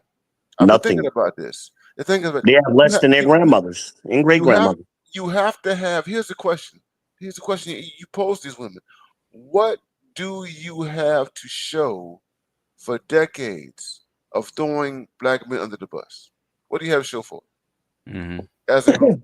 What do you, in terms of wealth, in terms of power, all these sorts of things? Yeah. What you have is that you have a group of women, who mainly professional, middle class, or whatever, some upper middle class or whatever, who have a welfare relationship with rich white liberals. Mm-hmm. That's it. Yeah. And the white conservatives, here's the thing. The white conservatives, and shout out the Election 480, thank you for that contribution, Election 480. The white conservatives tolerated this for decades. They never said anything because they didn't think it really affected them, right? And white liberals funded this shit, okay? And what happened is that ultimately here we are in 2024, and it's like these white people are saying this shit does not benefit. It doesn't benefit us. Funding this population at the expense of us and these white males or whatever, you know, is detrimental to us. You know what I'm saying? Not and they're like, get rid of it. Yeah. I'm telling you something. It's so deep. Here's how deep it is. So Vivek Ramaswamy. So he's a South Asian guy. This guy, he prides himself in being in close proximity to white power. This guy has written several books, man, about DEI, victimization, all that kind of stuff. Do you know, in his books, the face of DEI is black and female. Yeah, it's black and female. When this guy talks about DEI, when he talks about diversity, he talks about equity and all that kind of stuff. Let me tell you something. I'm like, God damn, you know, when we talk about the black female, we're not trying to like the manosphere, black men. Yeah. We're not trying to like remove her from the fucking economy, right? No. We're just trying to talk about what happened to us. Yeah. Right? Yeah. But when Vivek Ramaswamy talks about black women, yeah, this motherfucker in his books, it's there in his books. This black woman is the face of DEI. She's useless. She wastes resources. We need to get beyond her. This is Vivek Ramaswamy. Yeah. In his books, the black female, especially in the corporate world, she is the freaking face of DEI. She's the problem. She is the face. For Vivek, he has a book called A Nation of Victims. He targets black women in that book. Yeah. That when we think about victims in the United States of America, the victim has a black and female face. Because she portray, you know, how do black women in the United States portray themselves, including as the victim, as a victim, right? And a hero at the same time, but you know. Makes sense, huh? But no, it's funny. I saw a stat recently. 96% of DEI initiatives went to white women. It does. I thought that was 75%, but you know who's counting? But yeah, what black women are the standard bearers and torch bearers for DEI and this kind of stuff, even though they don't benefit as much as their white counterparts. And why that allows Ramaswamy to actually point at them is because they raise their hand and say, "Yeah, we are victims, and we that is us." Okay. And we deserve DEI, and so they raise their hand. I'm one of those people. So, well, and I think that the ultimate folly in the black feminist movement in demonizing black men is when people pull out the pitchforks. Who's going to have your back? Because if you didn't prop us up to be in a position to have your back, or if we're the enemy, then who is it? Well, they discarded it with with intersectional feminism, especially in the '90s on, and Dr. Neal probably can tell you about this. Mhm. They discarded us. They got rid of us. They got rid of us. Discarded us. Yeah. They cut us out of it and everything. Hmm. And I said this in a very simple way. Is, yeah, we were thrown under the bus. There was a deal that was given. And I Hmm. said this 4 years ago in my video, the broken contract and all that Yeah. kind of stuff. Yeah. They Yeah. destroyed, it was a deliberate destruction of the contract Yeah. because there's the perception that these white people are going to give them some goodies. Yeah. Yeah. Yeah. I mean, Um, Pauli Murray, one of the mothers of second wave oh my feminism, God. she said Oh, it's when I God. pointed out from her very mouth, she said it. You can't get And any clearer than that. It was intentional. She said it. Okay, go ahead. let me tell you something. And I know who Paula Murray is. All right. Hmm. And I understand the role that she played. And Hmm. I'm going to tell you this, man. I don't think, as I think about people, subjugated black people all over the world, Hmm. and I'm still digging before I make this as a definitive claim. Hmm. I don't think that there's any group of women who have been more treacherous, Mm. more turncoat Mm. in relationship to their men in the Wow. in the last 500 years of human history. I don't think so either. Then this I agree with that. and I'm being generous. In the last 500 years of human history, than this black American You can go female. back further than that, but I definitely agree with that. Yeah, they cut a deal back in with the white feminists back in the '60s to sacrifice us for what they thought was the greater good. Yeah, they thought it was the greater good, and Hmm. I've never Black seen it, women man. always say, I had this conversation recently on a live stream about 2 weeks ago. And Hmm. black women always say, men need to step up. Men need to do better. Hmm. And I said, what do you mean by that? Do better than who? Because we're already better than our grandfathers and our fathers. Now, when we compare black women to your grandmothers and mothers, you aren't better. You went worse. So who needs to really get better here? I believe that BJS refers to some sort of myth of some sort. Yes, there's a white womanhood. Yeah. No, absolutely. So it's like even like my travels to Africa, Hmm. and I'm like I look at I'm put it like this. So when you go to Africa, the countries I've been to, Hmm.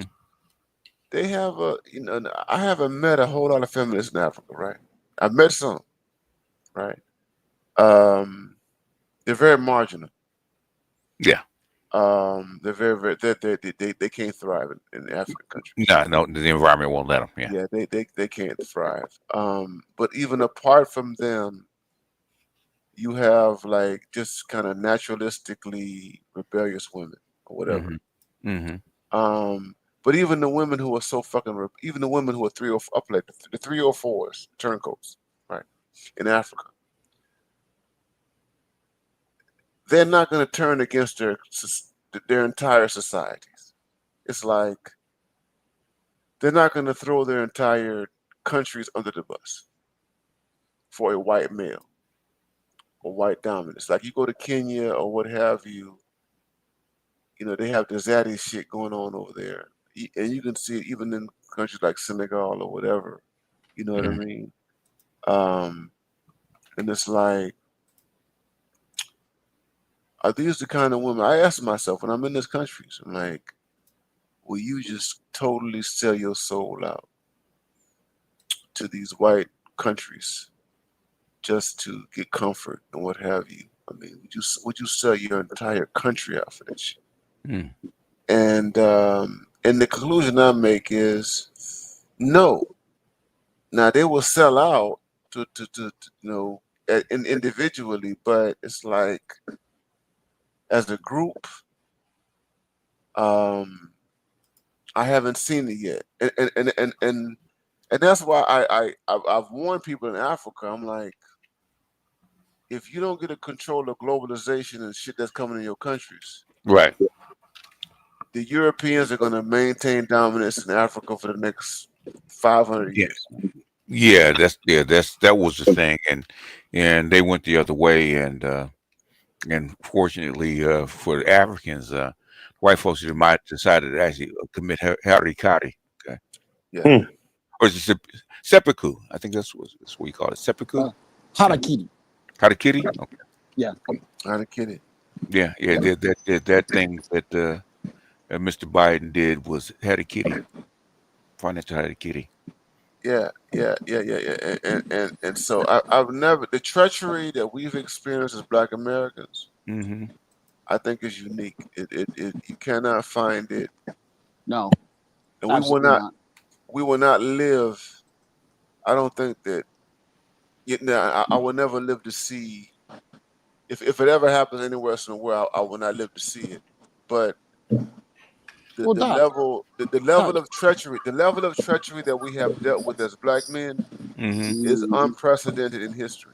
Yeah. Go ahead. Go ahead, Pastor OG. I was going to say, have you ever heard any other group of women celebrate A-wording their Black boys? Like, No. that's insane. Mm-hmm. That's insane. Who celebrates that? Yeah, That is no insane. We And that's normal for us. That's normal.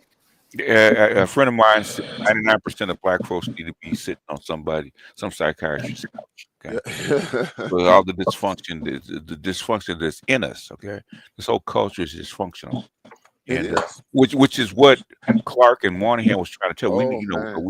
He was, people hated it, but things. Of course, I had heard it, but when I actually read it, I said him and Clark are trying to fix us. I said the thing is, he was trying to fix the community through the Black male, and that kind of pissed off the Black females. That's what happened. But America as a whole has that problem. We just represent it. I mean, America has been most progressive when stuff was crazy. Civil War, Revolutionary War, World War II, 1960s. That's when America got stuff done. And it looks like we're right back where we were.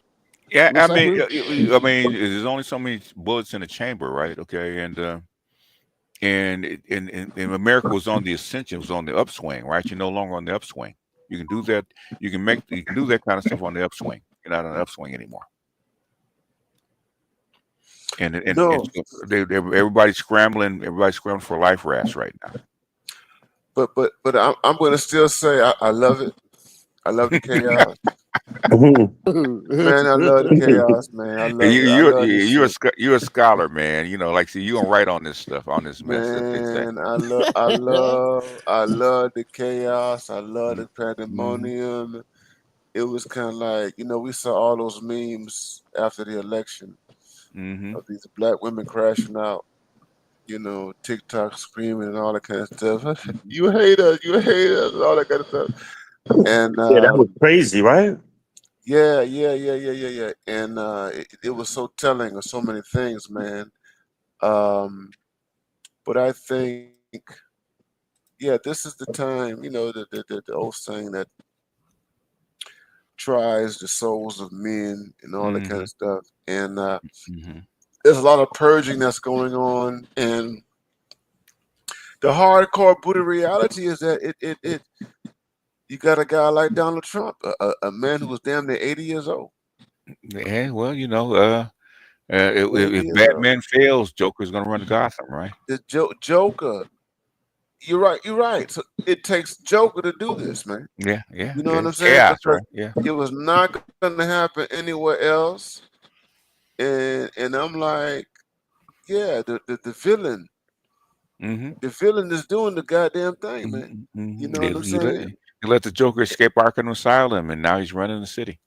He is running the city. It's interesting that y'all use that analogy, because I think when Alfred was talking to Bruce and he was explaining the Joker to Bruce, and he said, you have some men who just want to see the world burn. Burn, that's it. They don't care about doing money. It for no money. You remember he set the whole pile of money on fire, the mob's money. Yeah. He's making a point. Right. And that's Trump. You know, the Yeah. Joker wasn't a bad guy. He was the bad guys hated him. Mhm. They Listen to feared this, him. I don't care what Trump. When I'm put like this. So in 2016, when he was running, Mhm. 2015, I was like, okay, Trump is really trying to elevate the Trump brand, right? Yeah. That's how I was looking at the presidency, right? Mhm. This is a business move, elevating the Trump brand, Yeah. using politics to do this. Fast forward 2024, Mhm. I don't think that way anymore. No, he said so. And guess what? In 2016, guess what Trump said? He never expects to win. Yeah. And that's and so thing is that right now I'm like Trump. This ain't got shit to do with money. No. With Trump, this is about He lost legacy. money. No, this is about shit that money can't buy. Yeah. Money can't buy immortality. Mhm. Well, Money Trump, can't buy. Money cannot buy legacy. Money That's- cannot buy the fact that you have fucking changed the goddamn landscape of the United States. Yeah, yeah. Money can't buy that shit. Yeah, he's got the spirit of John Brown in him right now. It's a messianic thing. It's messianic. It's legacy. I only got. You're all right on that because I am. I do believe that what Trump's doing is closer to messianic. That Trump. This ain't about no money. It's Trump, not don't about give a- right? Trump does not give a fuck about money. Nope. Not This at is all. not about money. This is not about money, bro. Or how he he looks, just or being elaborate on the popular. Huh? Go ahead. elaborate on the John Brown. How did you get to John Brown? Another John Brown was a white man with white people, and he believed that slavery was evil, Mhm. and he was willing to kill people, kill white people like himself to eliminate it. Right? That's messianic. Had nothing to do with money. It had nothing, had nothing to do What with is money. that? What would you say that cause is for Trump? Is it making America great? Is it eliminating DEI? Is it okay? The thing is, Trump had a point to prove right after he got canned after the election, right? Okay, so he said, I'm gonna prove I can actually defeat the odds because I'm that kind of guy, right? So he went through the trials, he beat the trials, but the thing that changed him from a defined figure to a messianic figure was that gun, was that bullet. Bullet. Down in Butler. Down in Butler, when he came out and he said on the platform, okay, I have been spared by God. Yeah. In other words, God spared me for a reason because I should have been dead. So that turned him from a defined figure to a messianic figure. I mean, am I close, Dr. Neil? No, you're right. You're absolutely right. And that made him transcendental. Yes. That made him. The thing is that when you saw him come up with that fist and all that kind of stuff, yeah. That was it. So here's the thing. Yeah, that was his Rocky moment. That was his road to Damascus when he fell off his ass. Okay. So this transcends money. This transcends like egoism or whatever. Here's the thing: it transcends all the stuff that his liberal critics impose on him. Okay, because he really. Here's the thing about Trump, man. I was going back and looking at his early years, like back in the 80s, and the people were talking, entertaining with Trump. Are you gonna, Joan? Who was that? Barbara Walters. Okay. You want, back in the 80s and 90s, and do you want to run for presidency? And he was like, he was real. He disavowed it and all this kind of stuff like that. Here's the thing. Trump was looking at all of these presidents and leaders and shit like that. He was a businessman. And he was saying, at a base level, I can do it better than them. I can run this country better than all these motherfuckers. Okay? Yeah. Well, he wasn't a traditional blue blood. So he was always on the outskirts of that boys club, even though he had the money. He didn't have the pedigree. He's from a different royal class. He's not from Western Europe, Franco English world class. He's Prussian. Okay, Trump is And in Prussian. New York, that mattered, especially in the 80s Yeah, and 90s, that era in New York City. Yeah. And that's why a lot of times he operated in Jersey where he had more success, because New York, he was boxed out. So he's been fighting this class of people Yes. Yeah. all his life. Yeah. So Absolutely. as BGS pointed out, when he raised that fist, when he got back up, Yeah. I was like, oh, this shit is different now. Yeah, I'm sure. I saw it instantly. This is different. I'm sure Doc, because Doc is, that's his thing, which is religion. I'm sure Doc recognized it immediately when it happened. Oh, absolutely. Absolutely. And the thing is that once that happened, and I even think even before it happened, but I think this time around, but the gunshot and all that kind of stuff, that just kind of solidified it.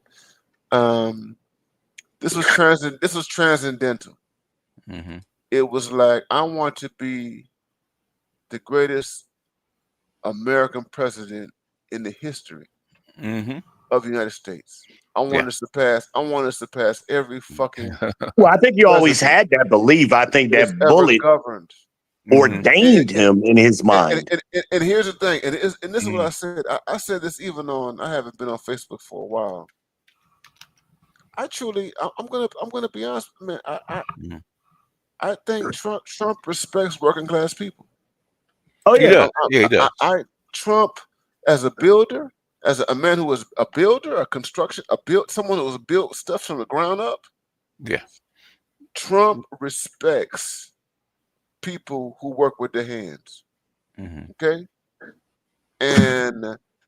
and he's always been blackmail adjacent. I mean, Yeah, he's a New Yorker. Yeah, so yeah. Contrary to what the left would say, is that he's respected them. And I had people come after me when I said this, people in my class and what have you. And I'm like, no, Trump really wants to see, and even now they're trying to say, okay, with he and Elon, they're doing Hakeem Jeffries has said they're doing the bait and switch. You pretend to be for the working class, but now you're really, the fact is you're really for the billionaire class. You know what I'm saying? And I'm like, nah, I don't think so. He's never been in the billionaires club. Not this time. I don't think so. Trump respects the working class. When you think about the boxer, you think about Don King, you think about Mike Tyson, the whole boxing world. All the rappers, the New York club scene, all of that. The 80s, you know what I'm saying? I mean, here's the law. The law is, here's the thing about Mike Tyson and Don King. Don King took Robin Givens. Yeah. Don King was fucking Robin Givens, man. Yeah. Don King took Robin Givens from Tyson. That's the law. You understand what I'm saying? That's the so we talking about some nigga shit right here, man. You know what I'm saying?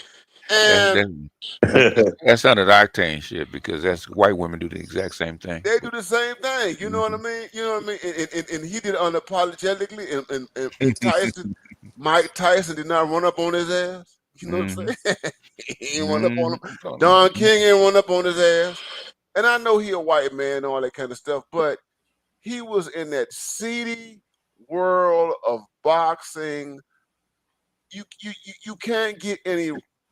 That's a raw world, man. That's a raw world. I don't care where you are in it. It's just a raw world. And the point I'm trying to make is that and he was dealing heavily with the unions in Jersey and New York too. So he's not built like your typical Harvard, Princeton child. No, that's what I meant. The pedigree. He doesn't have that. He didn't come from that wealth. He don't come from that super wealth. You understand what I'm saying? And he made his money, and he made his appeal. He was hip hop. Don exactly. King, I mean, Donald Trump is the epitome of fucking hip hop, man. Before this shit was like all over the place. He grew up in it. Yeah, 80, yeah. He's snort coke with the rappers, and He grew up in that, in the essence of it. I mean, think about how many of us remember that show with Robin Leach, Lifestyles of Rich and Famous? Yeah. Do you know how many black people were addicted to that shit? Yeah. Oh yeah. How many black males? Yeah. And then MTV Cribs, same kind of thing. All the black males who were addicted to shit like that. You know what I'm saying? It was like, we want that shit. You know what I'm saying? And you know, Diddy, this nigga he mentored Diddy. Let me tell you something. Not Don King, but Donald Trump, he mentored Diddy. He mentored Russell Simmons. No one talks about that. Russell Simmons is a rich motherfucker right now because Don King gave him a whole lot of game. You understand what I'm saying? I'm not Don King, Donald Trump. Donald Trump. Yeah, Donald Trump. And he says that you read Russell Simmons' memoirs, he got whole passages on Donald Trump. Donald Trump taught these motherfuckers how to brand themselves. And he basically gave the motherfuckers, he gave these young black entrepreneurs free game on how to monetize on their names. How do you take a fucking name? How do you take a name like Diddy and Brother Love and all that kind of shit like that and make money on that shit forever? That came from Donald Trump. Yeah, branding is a big thing, man. It was a branding thing. So back to what you were saying, BGS. No, it's religious. It transcended. Here's the thing, BGS. It transcended like just regular money making, raw ambition, all that kind of stuff. It kind of it transcended the kind of materialistic shit, you know, that we associate ambition with. And it's like this is about legacy. This is about legacy. It's about immortality. This is about I did not just come to this world to build hotels and casinos. Okay? I came to this world to fucking change the goddamn world. You understand what I'm saying? And change it through this nation.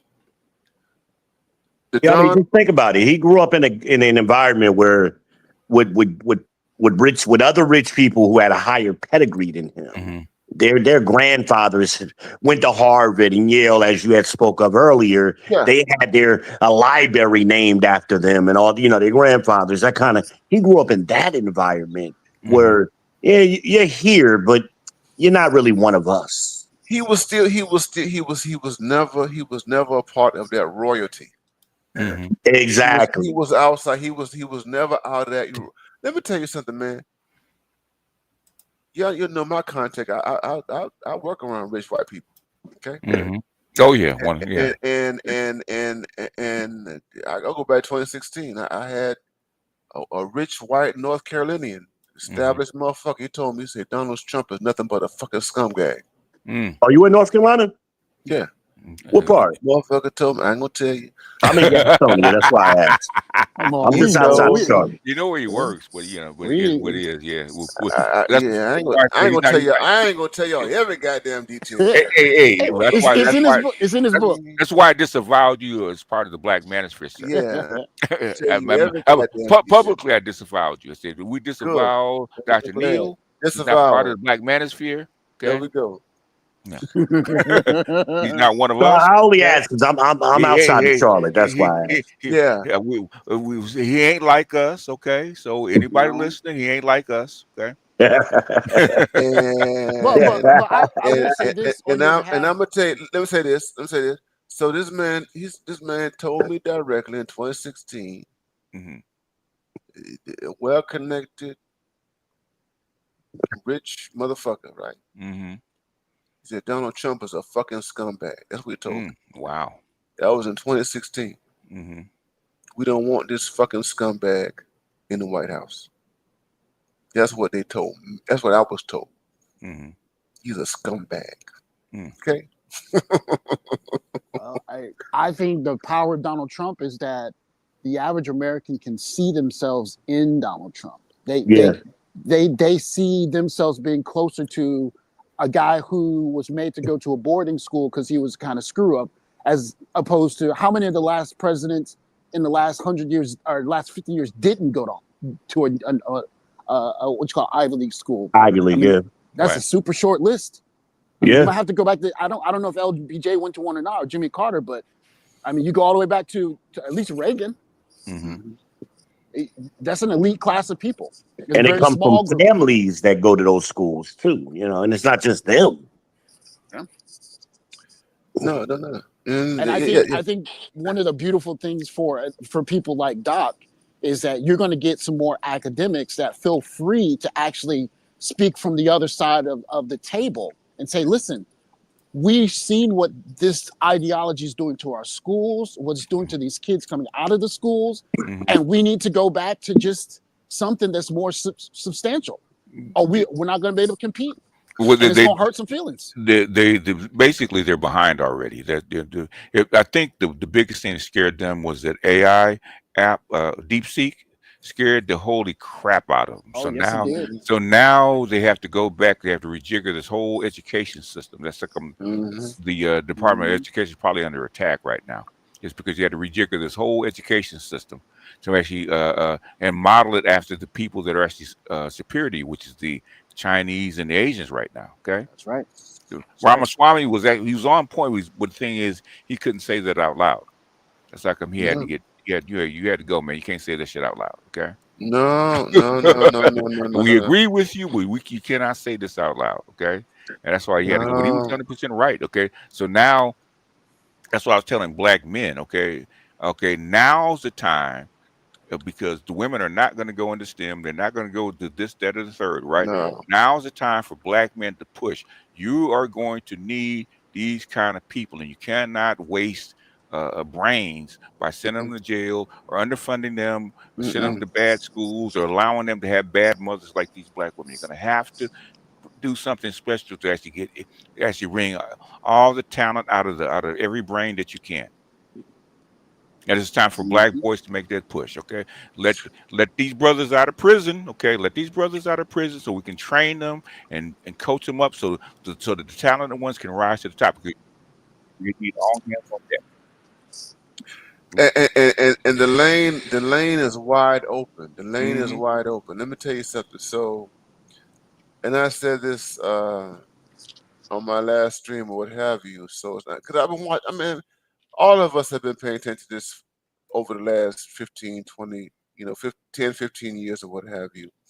So Steve Bannon, and I'm going to say this over and over again. So Steve Bannon, who was his chief of staff, the guy who Trump brought in during the first time, you helped him win. He was the main guy who helped him win. So Bannon was a part of Trump's blackmail outreach strategy.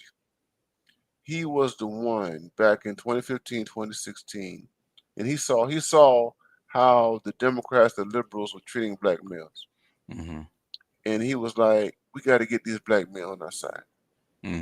We got to get the entrepreneurs on our side. We got to get the working class black men on our side." And he met. This is back in 2016. Steve Bannon met with a group of. He was a Breitbart. This guy was a Breitbart. They call Breitbart a white supremacist outpost, right? Bannon gathered a whole bunch of black men in South Carolina in 2016, man, and started pitching Trump to them or what have you, and started talking, not just pitching Trump to them, but he got them together to talk about their issues. Okay. What was going on with black men? Okay. Shortly after that, Trump goes to Baltimore and he does his "What do you have to lose" speech. Okay, where he's talking to black people. Y'all been under these Democrats for all these goddamn years. What the fuck you got to lose? They haven't done shit for you. You need to get with us. You understand what I'm saying? Let me tell you something, man. Bannon, he didn't go into prison he was a part of January 6th stuff or whatever. He was in Trump White House. He left and everything like that. Bannon has not, this is 2025, he has not left from his black outreach. This dude has criticized Elon Musk in Silicon Valley. So like, you know what? you are not hiring any black people in Silicon Valley. Mm-hmm. You ain't hiring black men. You're not hiring He said that. Hispanics and everything like that. Bannon did this. He said Bannon, that Silicon Valley should be 25% black men. he said I it should couldn't be believe black. it. I Yes. couldn't believe it. Yeah. I Agreed. never Agreed. thought, Yeah. never thought I would ever see a white man from his caliber, his orientation, say anything like that. You know what I'm saying? Not that he's God or anything like that. Yes, but the point is that right now we have a lane. Mm-hmm. There is a lane because you have elements within this, even on the right, that they recognize that they are in close proximity. I ain't gonna lie, it's crazy. This is some crazy shit. That you have some of these white males who are in close proximity to the black male condition in America, and they having to change. These white males are a lot. People like Steve Bannon, they having to change their position on black people and black males. Mm-hmm. Like the 14th Amendment. Trump talking about the 14th Amendment. Think about this shit on the right. This is some shit that they had ignored. Ann Coulter, she was talking about this shit 10, 15 years ago when she was saying that America don't owe gays, America don't owe women. She was saying that America owes black people. Mm-hmm. So the FBA shit, so these right-wing people are like, this FBA shit makes sense. This Adolf stuff makes sense. Now, I'm not going to say they're going to go into reparations now. I ain't going to say that. Well, but I think what they realize is that they've thrown money at all kinds of social programs all over the world. They're giving money to whoever you can name except straight black men to basically be more economically productive. And what are black men going to do if they're more economically productive? They're going to pull it back into the American economy. Yeah. We're not going to waste money. We're not going to do stupid shit if we're not overly controlled by females or women, And for me, that's the beautiful thing, because the liberals have no alternative. They have no counter to that. They have actively worked against us. So we're in a situation. It's ironic. It's even when it goes back to the election and Obama. I remember when Obama did his thing in Philadelphia and he started condemning black men for this perception of not supporting Kamala Harris and all this kind of stuff. And the word on the street is that you guys don't want to support Kamala Harris because she's a woman, which means that you're a misogynist and you hate black women and shit like that. And the thing about that is that Obama just demonstrated the hatred, the deep levels of hatred that this Democratic Party has. He's symbolic of it, of decades of it. The way that he will publicly condemn black men, the hatred of black men. Here's the thing. I watch Megyn Kelly. I watch people on Fox News. I watch conservatives come to the defense of black American men. It was not simply because they wanted these black men to vote for Trump, but they were like, this is ridiculous. These are Americans. The black male is an American. The black man has constitutional rights. How is it that you're going to try to shame these black men into voting for this woman based on your perception of these men as savages and misogynists and all this kind of shit like that? You know what I'm saying? And the thing is that we have the right. This is crazy for me. The right has opened a space for black men. It is what it is. I'm not going. It is what it is. What the fuck it is. I don't care what the right is.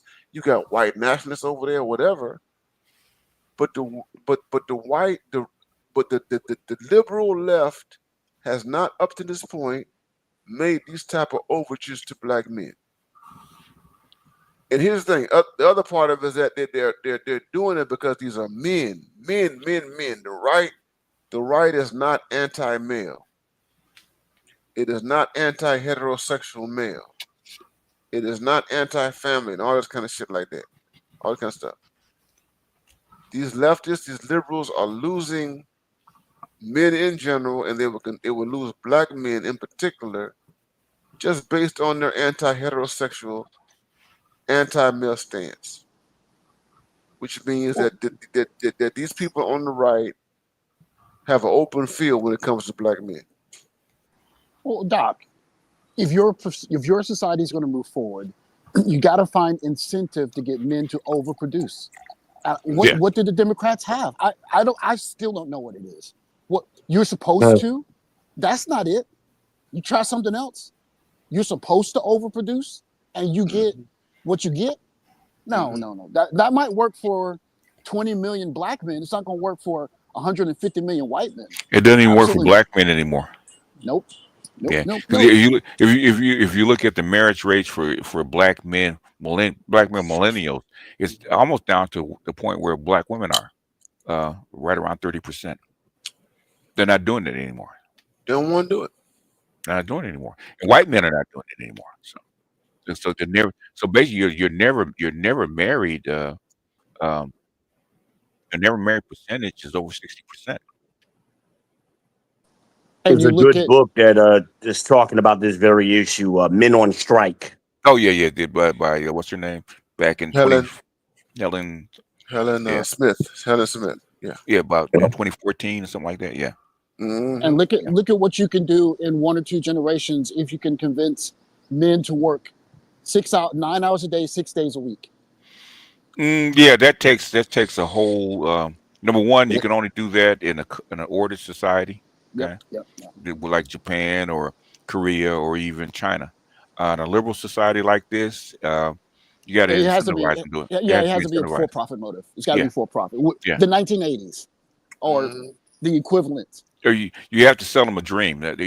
Basically, you sell the Asians duty, but you sell the Americans dream. Okay, but the thing is, you can't do it if they can barely they can't buy a home, they can barely buy a car, and they can barely afford an apartment. Well, so 996. I'd even argue that it's possible, even in this environment, to sell it if you tell men in this environment you're going to get a wife. Men will still jump over the hurdles. But if you're telling them that women are going to be here and you hold your hand, you got to deal with HR and you're oppressive, like, dude, okay, I'll quit. When you say a wife, what do you mean by a wife? Because these women are not wife material, and that's the problem. You got me. So promising, really, these women were not raised, and Doc can tell you because he knows how these women were actually educated, right? They're not trained to be wives; they're trained to be partners, okay? And they're not good partners. They're not. They want to be the managing partner at best. They want to be the overseer. That's what. That's right. It's all about leverage. They want you to pour your resources and effort into them, and be happy doing it. And that's why the white men are getting upset, is because now the white women are demanding the same thing. Mm-hmm. Yeah, and you got to push up back. And here's the thing. So it's like, what's happening with the white males, especially the right and what have you. They tolerated the policies that elevated that did not hold people to standards, particularly women. And what is happening right now is that these guys are bucking against that, because this stuff is damaging white people internally. Mm-hmm. It is ruining their ability to reproduce. Mm-hmm. Yeah, it's killed it. It is destroying internal coherence. Mm-hmm. Right, and so because you have basically what you're having is white women are becoming like black women. Yes, and they're becoming destabilizing forces. Mm-hmm. So you have white women becoming like black women. They're becoming destabilizing forces within institutions. Mm-hmm. And if they're destabilizing institutions, the institutions cannot function. Yeah. They cannot make profits. They cannot perpetuate themselves. They basically the scheme that the modern industrial capitalism was built on is dying. Okay, it's being It's done, destroyed. yeah. Yeah, Not sustainable. Yeah. and basically Clark and Monahan was trying to tell me you have to choke off the tangle of pathology while it's small before it spreads. Yeah. And now it's probably spread too far. It's spread. It's now And global. Yeah. Yeah, and that's the thing. So what happened with us, what Moynihan was talking about, it has Mm-hmm. spread to white people. Mm-hmm. And they didn't anticipate it spreading. They No. they underestimated. They thought it was, okay, this is just limited to these bizarre. The ghetto people in Yeah, New it's York just or Chicago. Yeah. yeah, it's just bizarre, and it will be limited to the black population. Mm-hmm.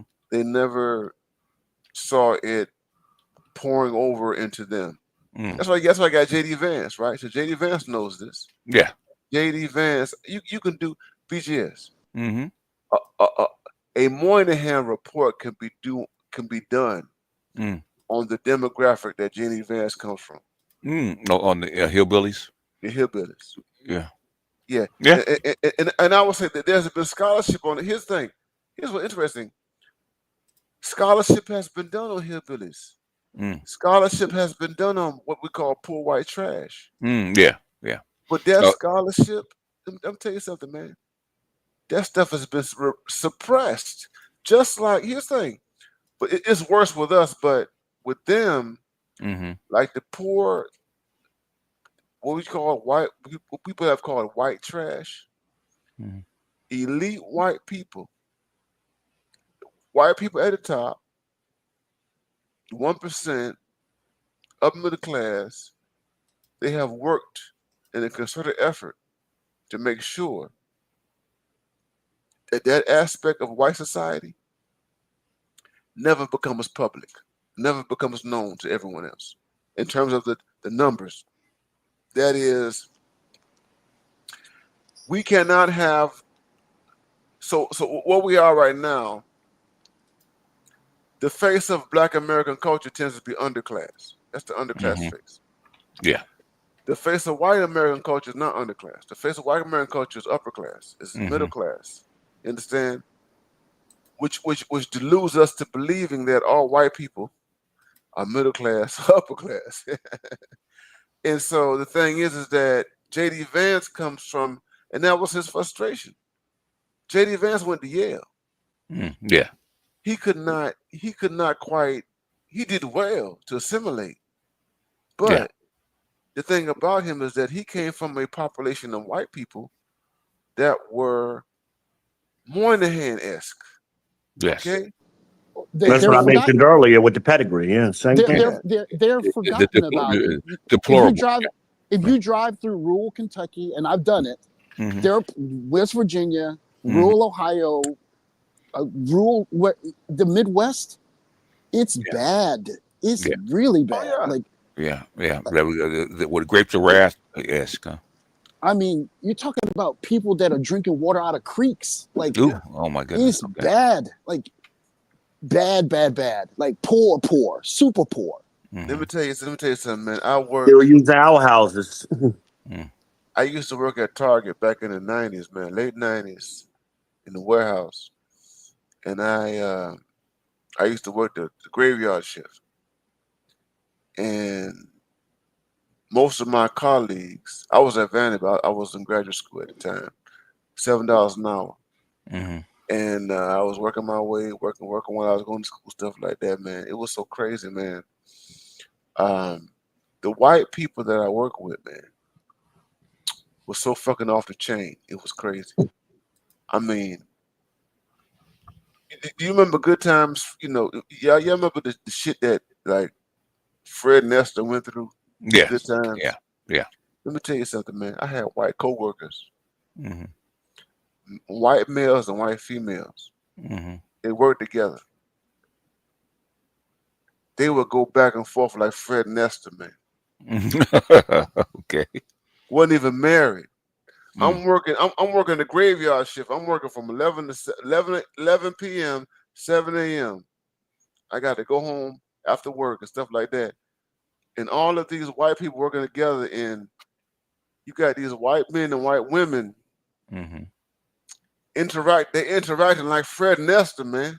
And this motherfucker, he come close. He's not gonna call. He ain't calling her a bitch.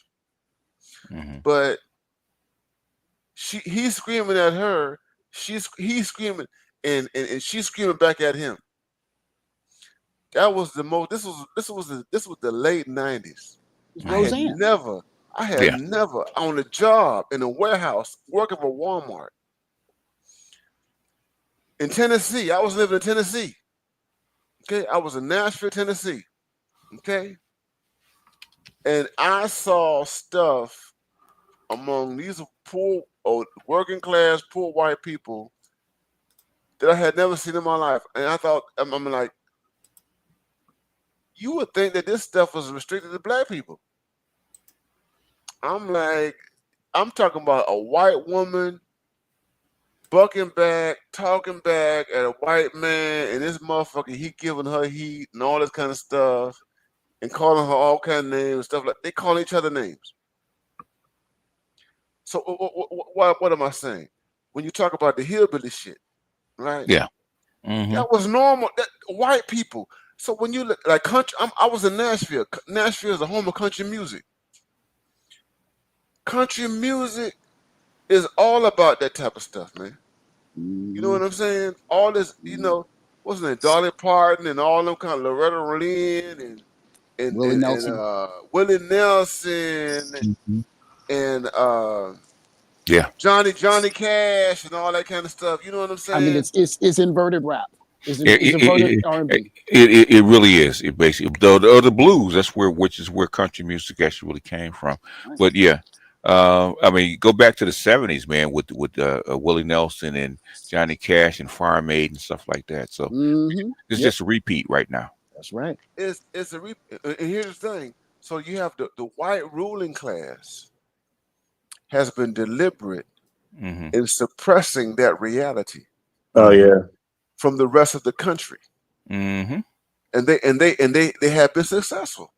Yeah, up until now. Yeah. They made us believe Jerry Springer was fake, right? Yeah.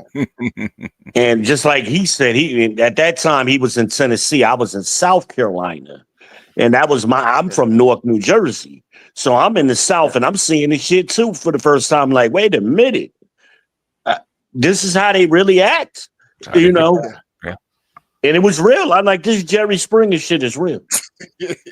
This ain't scripted. This is real.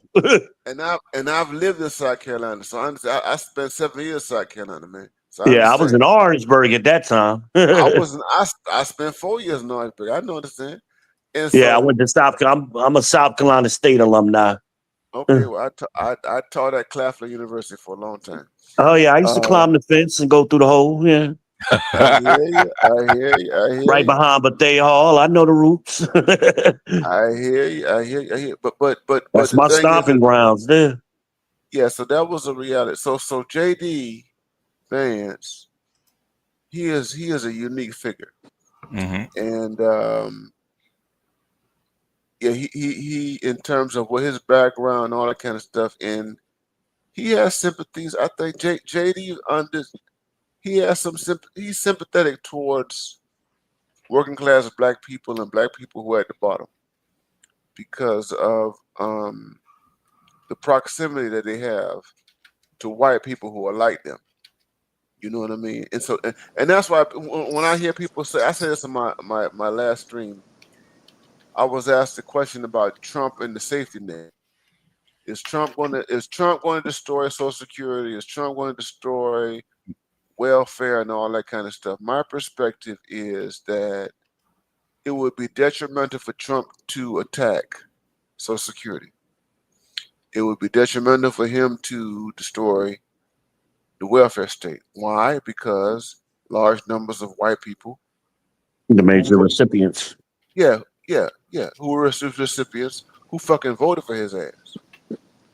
This populist movement. And well, the funny, I don't even understand why that was a conversation, because immediately he said those things would not be affected. But of course, the left leaning had to have some kind of talking point, and it's always going to be a lie. And they just pushed that lie, that narrative, even though it was clear from the beginning it wasn't going to be affected. Social Security and disability and welfare and all of those kind of things. Yeah. I mean, you've got white people who are getting food stamps. You got white people on Social Section 8. 70% of the people getting it are white folks. Yeah. You know what I'm saying? You got white folks with the EBT cards and all that kind of shit like that. You know what I'm saying? And let's be clear, it's white women majority. So you got working class white men who have more in common with working class black men because we like, wait a minute, we're not getting that stuff. That's what I'm talking about. Group. That's what I'm talking about. And so it would be suicidal in terms of the long game if J.D. Vance is going to be president in 2028, if he's going to do 2 terms, it would be suicidal to go after welfare, to go after Social Security. Yeah, because you wipe out all of the gains that you're gaining now. Yeah. Like you got everybody on your side. And I love J.D. Vance, man. I started liking him when Kamala said, pull up there. No, what did she say? She started talking ish and, say it to my face or something. And then like shortly thereafter, J.D. Vance pulled up on at the tarmac. I was like, oh, I love this dude. Well, I think what makes J.D. Vance so dangerous is this one simple point. He had to work his way into the Ivy League. And he probably got there and he saw some very mediocre rich people that were in line to run the country. Yeah. And I think better than them. That not only was he better than, I think that he may have even married an Indian woman on purpose because she is capable instead of marrying someone that's just from that pedigree, because I think it rubbed him the wrong way. We don't know yet, but his decision says he went from where he went to where he is now and chose what he chose because there's something he saw and he really didn't like. Because he could. I'm sure that was reinforced in the military as well. I'm sure he saw guys who were officers from rich kids who became officers. Yep. Kind of thing. And the same thing, and reinforced that same ideology in his mind. And he might have even been invited to play ball, marry this chick, become part of my family, and we'll elevate you. And he said no. He is where he is. So something. There's a seed planted somewhere in J.D. Vance that we haven't seen yet. And it's similar to Trump. I think that's something they share. They share that, not being part of the good old boys club. Historically. And that's what that's a part of that's a part of the chaos, which I love, and the pandemonium and everything like that. You know what I mean? Here's the thing, man. If the leftists and the liberals were just with this bodacious and this upsetting, I would be with them. And I don't say that to say that. Like right now, I ain't no right motherfucker, but I'm where the radical shit is. I'm where the disruption is taking place. The disruption that's going to produce some new shit. Okay? And upsetting the apple cart and everything like that. You know what I mean? And I mean that's well, you've been in the South, you know what a controlled burn is. Man, that's what it is, man. And I told some folks, I was like, I lived in South Carolina for 7 years. I remember going to this. I lived in Columbia for many years, 4 years. Metro. And I would go to the State House. And you go to the State House, you see the American flag flying high at the State House, and right below the American flag, you've got the Confederate flag. And that Confederate flag stayed there, and it you knew where you were. Oh, yeah. Stand on Bull Street and look at it. You know exactly where you are. There was no ambiguity. There was nothing and everything. Make no mistake. I saw the white guys with the trucks and flags and the shotguns and all that kind of stuff. and I was desensitized to the motherfuckers. I'm just being honest. I was desensitized to them, and I kept living my life, you know. And Nikki Haley, in 2016 or 2015, after the massacre in Charleston, she decided she pulled the flag down and everything like that. The NAACP was, even that little town where she's from will let you know where you at. Bamberg. Yeah, that you know. Yeah. But the point is that we're talking about. I'm talking about being a realist. Yeah. The black man has had no other option than to look America in the face and deal with it as it is. Yeah. As a freaking realist. Yeah. So I mean, I've been up here for a while, a long time, man. I'm going to shut this down, not in shortly or what have you. Okay. I see Red Pill Sniper up here. What's going on? Red What's Pill, up, everybody? CPL. What's up, everybody on the panel? Good to see you, man. Good to see you. How do you want to contribute to this discussion, man? Talk to us. Well, I see that we've been the canary in the coal mine for so long, and the dominant society is now feeling the effects that we have felt for over a century. Mm-hmm. And everybody's about to get their wake-up call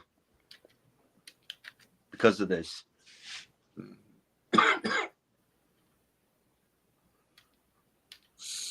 Well, we're definitely here now. Yeah, we are definitely here now in terms of where we at and everything like that. But yeah, I want to go back to what I kind of put out initially in this stream, what have you, and that is, if black men cannot be free, nobody should be free. And what I mean by that is that, and here's where Trump comes in. It's like we have not benefited from civil rights legislation. Nope. We have not benefited from affirmative action. Nope. We have not benefited from DEI. Nope. And I'm like, if we can't benefit, then fuck it. Nobody else should. Yeah. Sauce for the goose, right? And it seems to me that Trump agrees. Mm-hmm. I think that Donald Trump agrees when he's saying, get rid of all this shit. That the playing field is now being leveled. I have a problem with that. I mean, I don't have a problem with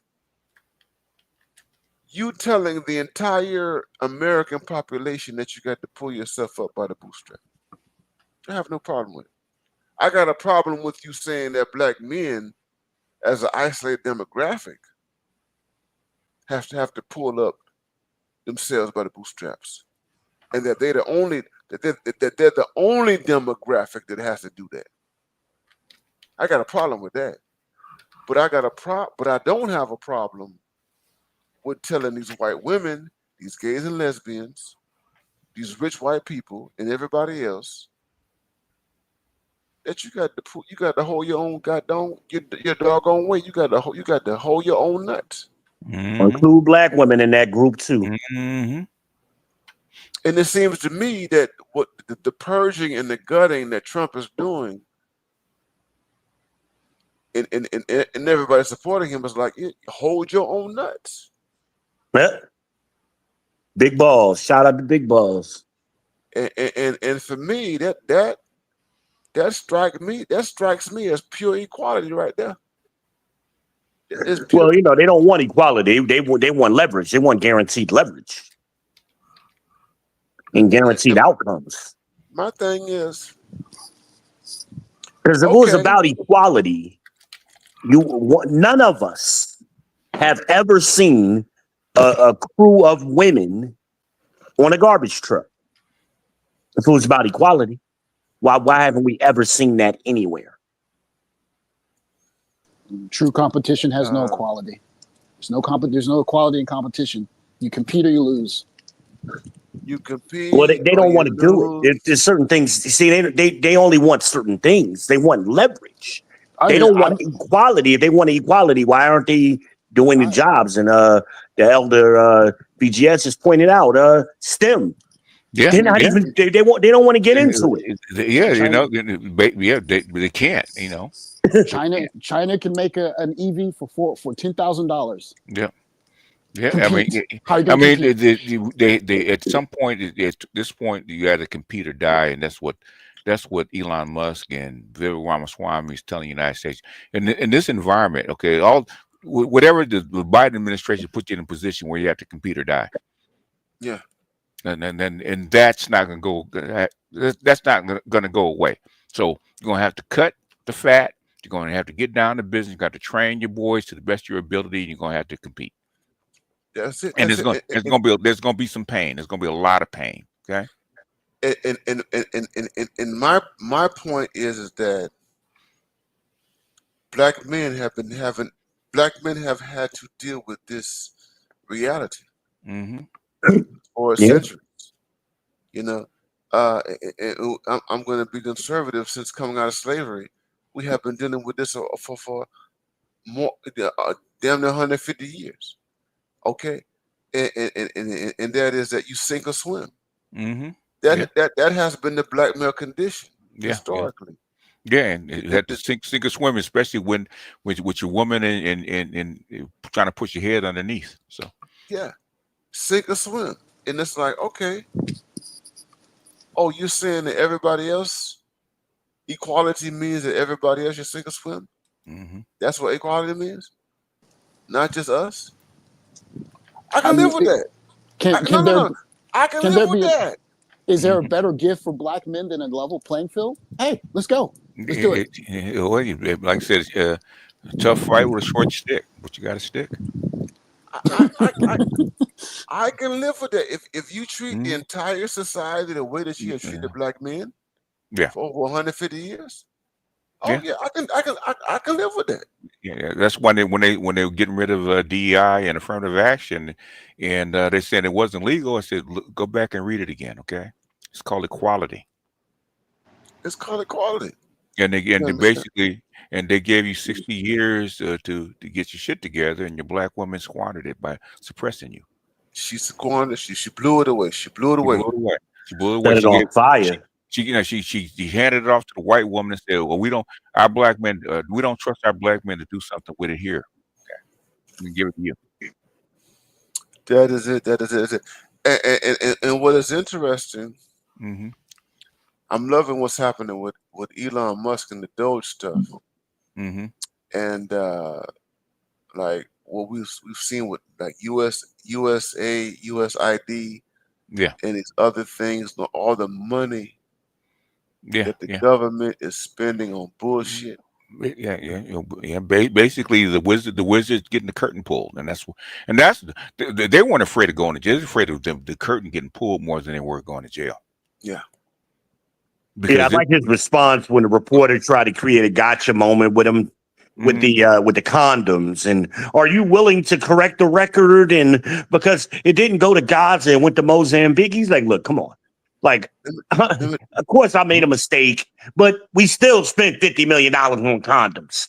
Yeah. Okay, whether it went to Mozambique again, Gaza, should we be doing that? Was his response. Yeah. Let me tell you something. Do you know who the face of most of those USAID programs are? You know what they are. White women. White women. Lesbians and straight women. The vast majority of the employees, the directors, the executives of all those fucking programs all over the goddamn world. Yeah. Are white fucking women. Yeah. But you know, the one thing I think white women realize that black women don't is that feminism can only exist within a patriarchy. Is it?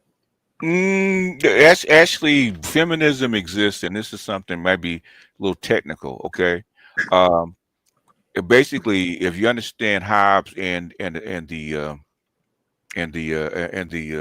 Leviathan, right? Okay, which is Yeah. the big state, right? Okay, Yeah. what you have is a artificial gynocracy controlled Yes. by the state. It's not a patriarchy. It's actually an artificial state-controlled gynocracy. Okay, it's been that way for a very long time. Mhm. But what's happening is this so-called Leviathan is being dismantled. And so what's going to fall out is you're going to have to reform into something else. Okay, whether it's patriarchy or something. But the thing is, this controlled, it's to control what we call gynocratic state that we've had. And I don't have to tell you that Dr. Neal can tell you he faces this crap every day on campus. Okay, it's a state-controlled gynocracy. It's not a patriarchy. Okay? No. In my opinion, okay, I could be wrong. We have a esteemed scholar. I could be wrong. Okay? No, I agree with you to an extent with that statement. I'm just saying, independent of a patriarchy, feminism doesn't exist. Even the gynocracy, it does. There's nowhere on the planet in the history where there was a feminist society Until before the Industrial Revolution. No. Yeah. After Industrial Revolution, and when the machines came in, then it could. Okay. And you don't have feminists riding horses. They're not building the machine, so you still need the patriarchy to build the machine. Well, the thing is, even in the matriarchy, okay, men still do certain work. Okay, the thing is, who calls the balls and strike? It's not the men. Right. Well, I get you on that. Yeah, you're right. And who's the balls and strikes called in favor of? So women. You're right. So basically, this has been an enforced state-controlled gynocracy or a gynocratic state, and they put men as serfs. Okay, which is why they do not like the manosphere, because guess what? Just like the Matrix, the men are waking up, right? Right. COVID was a good thing because it was gasoline on a small fire, and it got so much bigger. Basically, it puts you. It took you. It took you away from the drug. Okay, in other words, it forced you to go cold turkey for a whole year. When you came back out of it, you didn't desire the drug anymore. Go ahead. Sorry. So the point is that it's not natural. It's not natural. No, definitely. It's artificial. It's artificial. It's not. I agree with that. It's not a. It is artificial. It is not natural.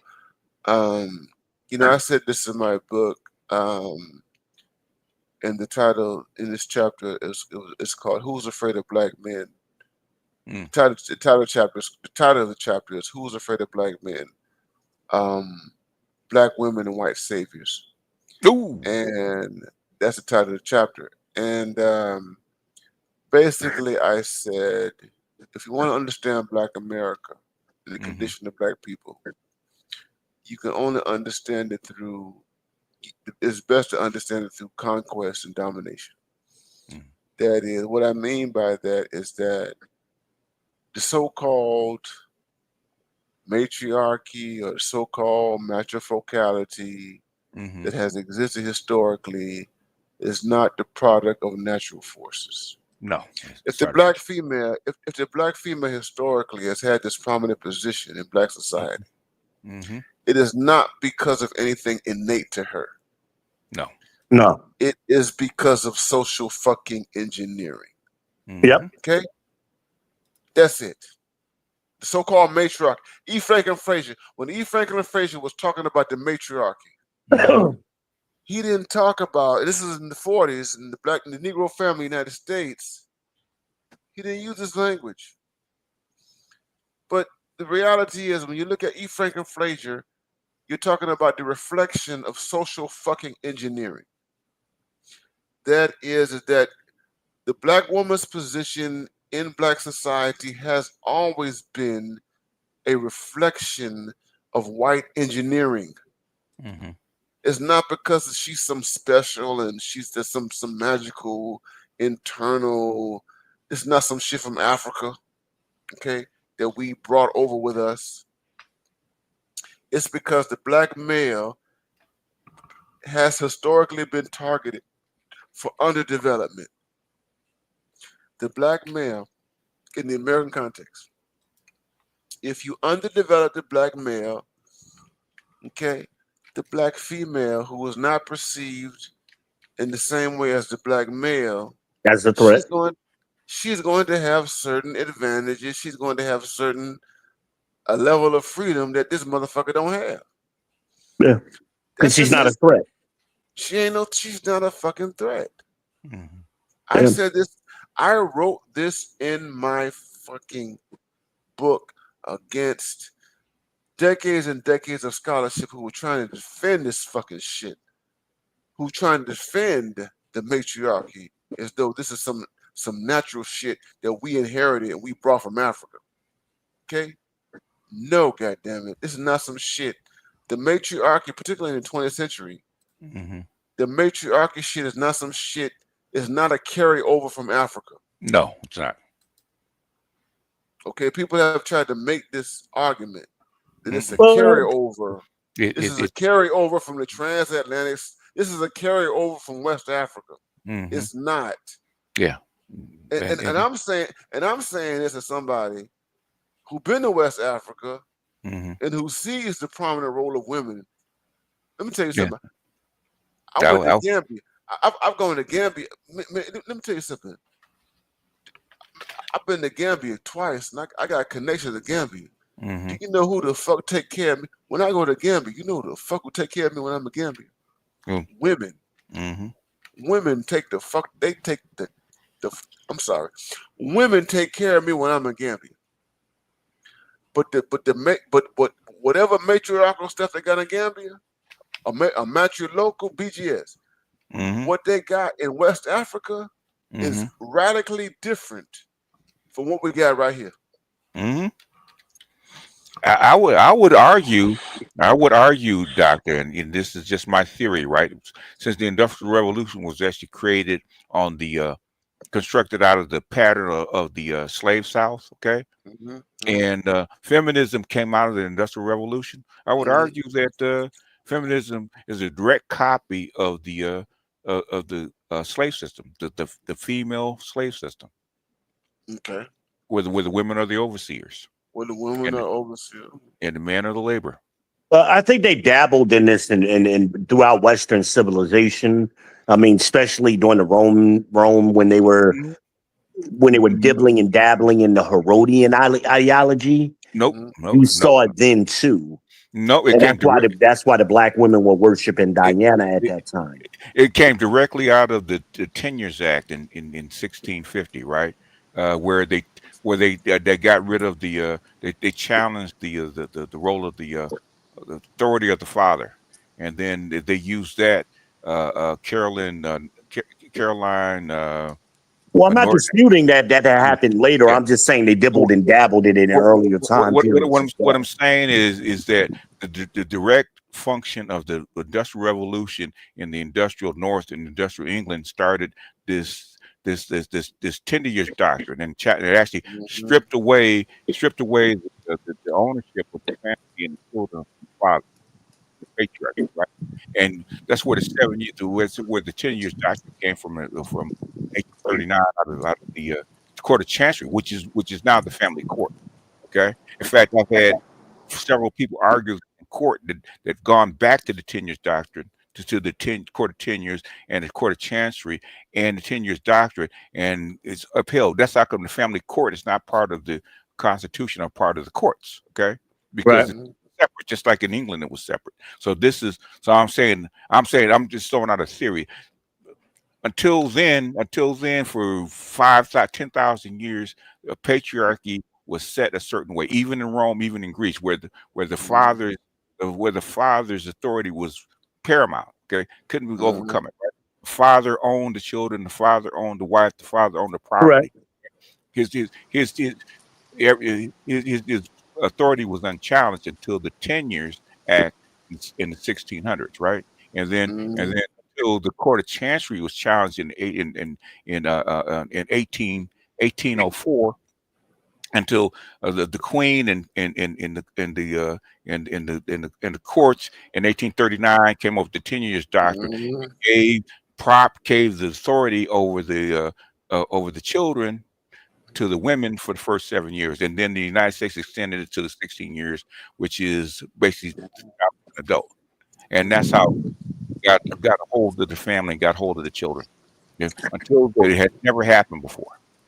And I would argue on BGS's behalf, I don't think there's a better illustration of this power than the threat of a woman crying, calling the police. Yes. Because that changes very drastically depending on which country you're doing it. Even here in Japan.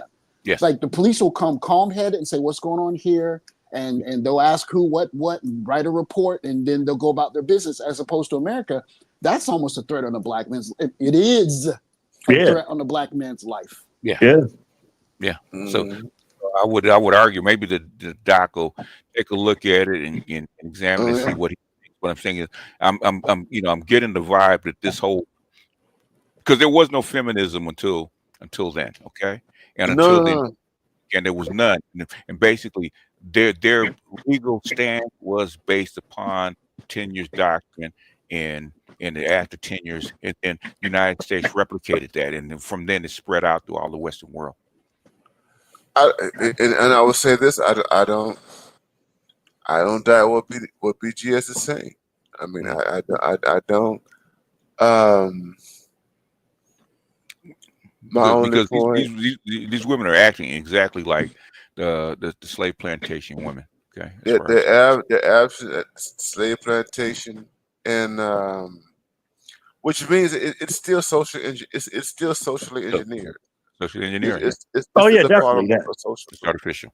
Yeah. It's still socially. What happened to a plantation? Go ahead. This is not. No, Doc. Yeah.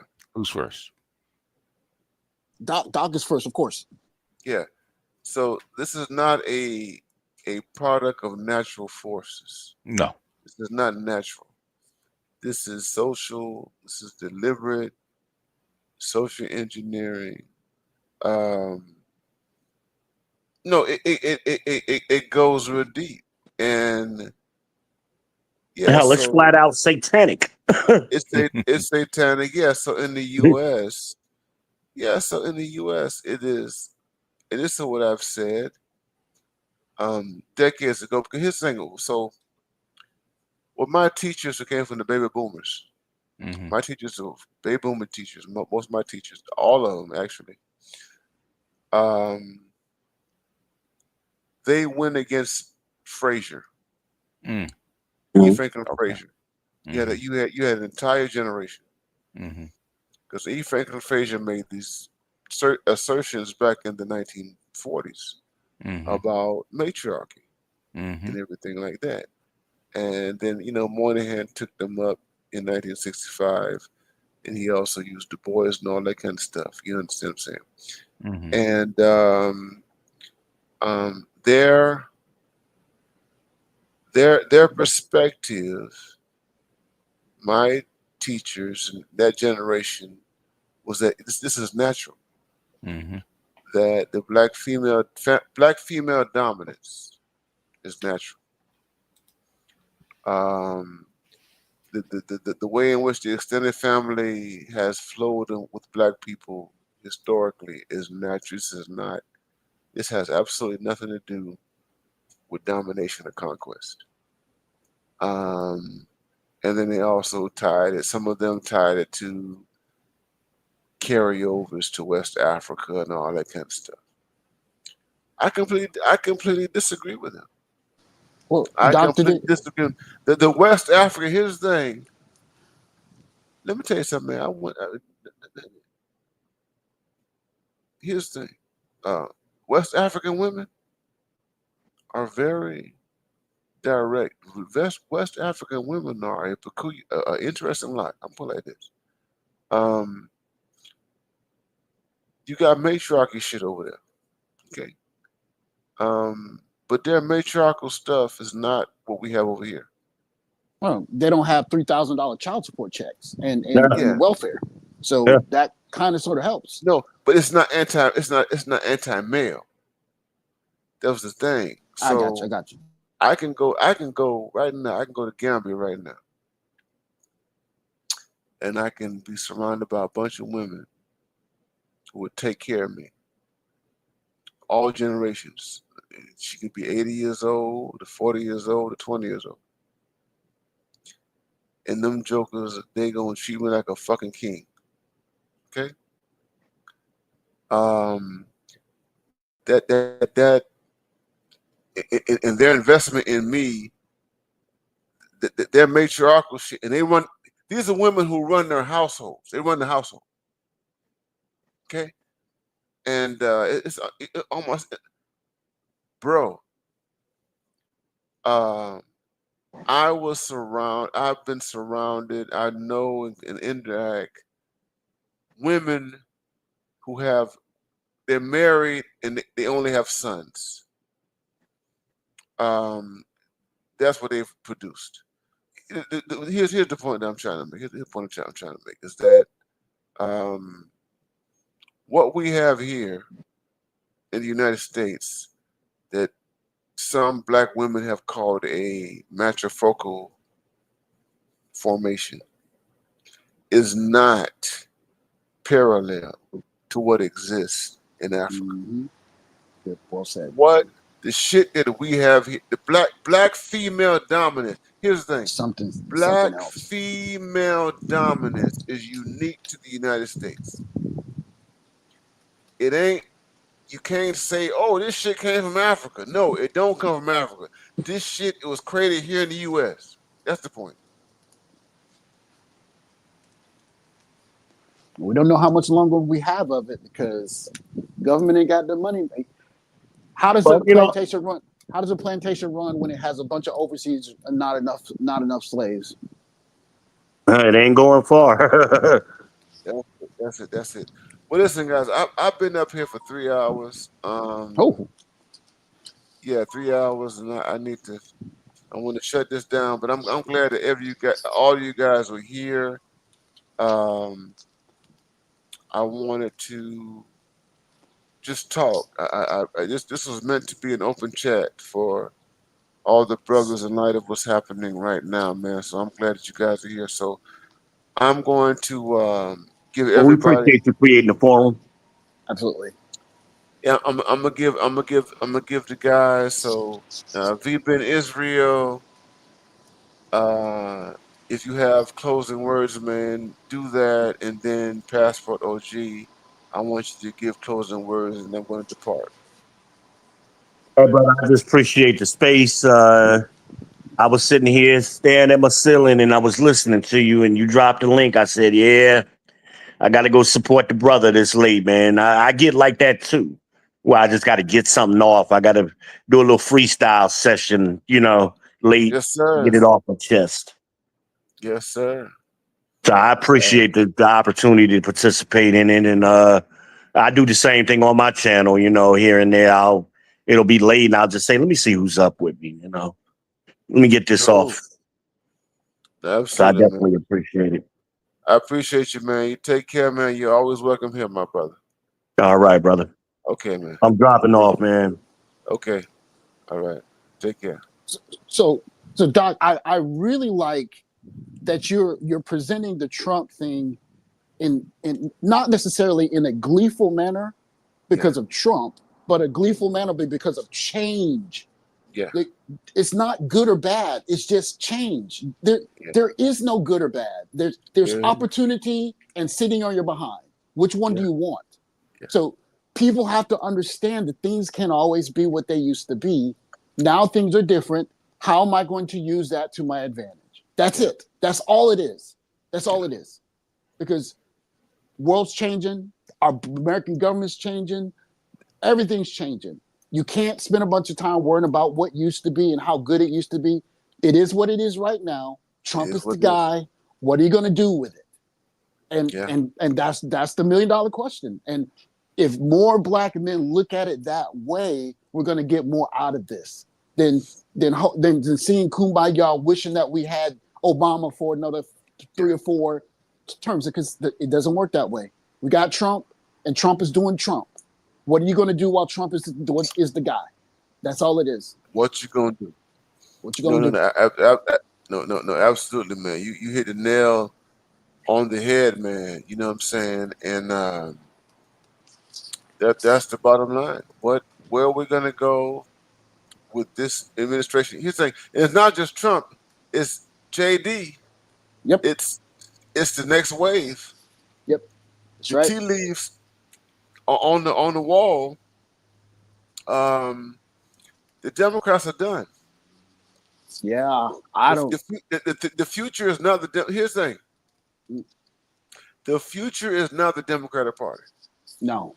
And I don't No. say this to endorse the Republican Party or say you need to become a Republican, but what I'm saying is that they're not directing the world affairs. They're not. These people on that side that we were a part of for so long. They're not. They're not the ones who are No. Influencing the course of events in the future. And it's like it's a pragmatic decision.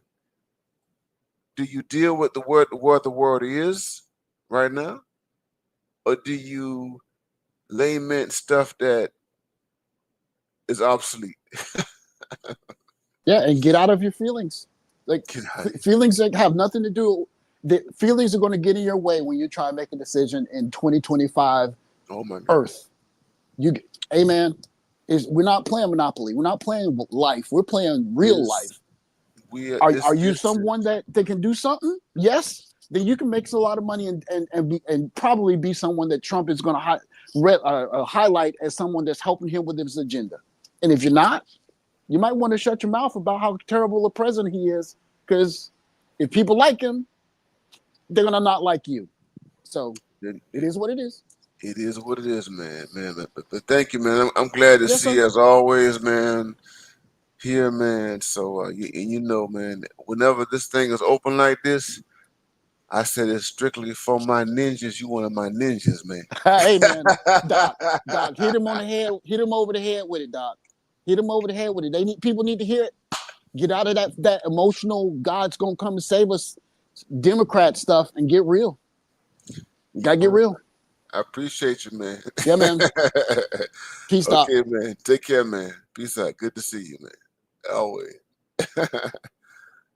Well, brothers, I'm wrapping this thing up, man. I've been here 3 hours, and I came out here, man, because I wanted to do the doggone thing and deal with what's going on right now. This is a wonderful.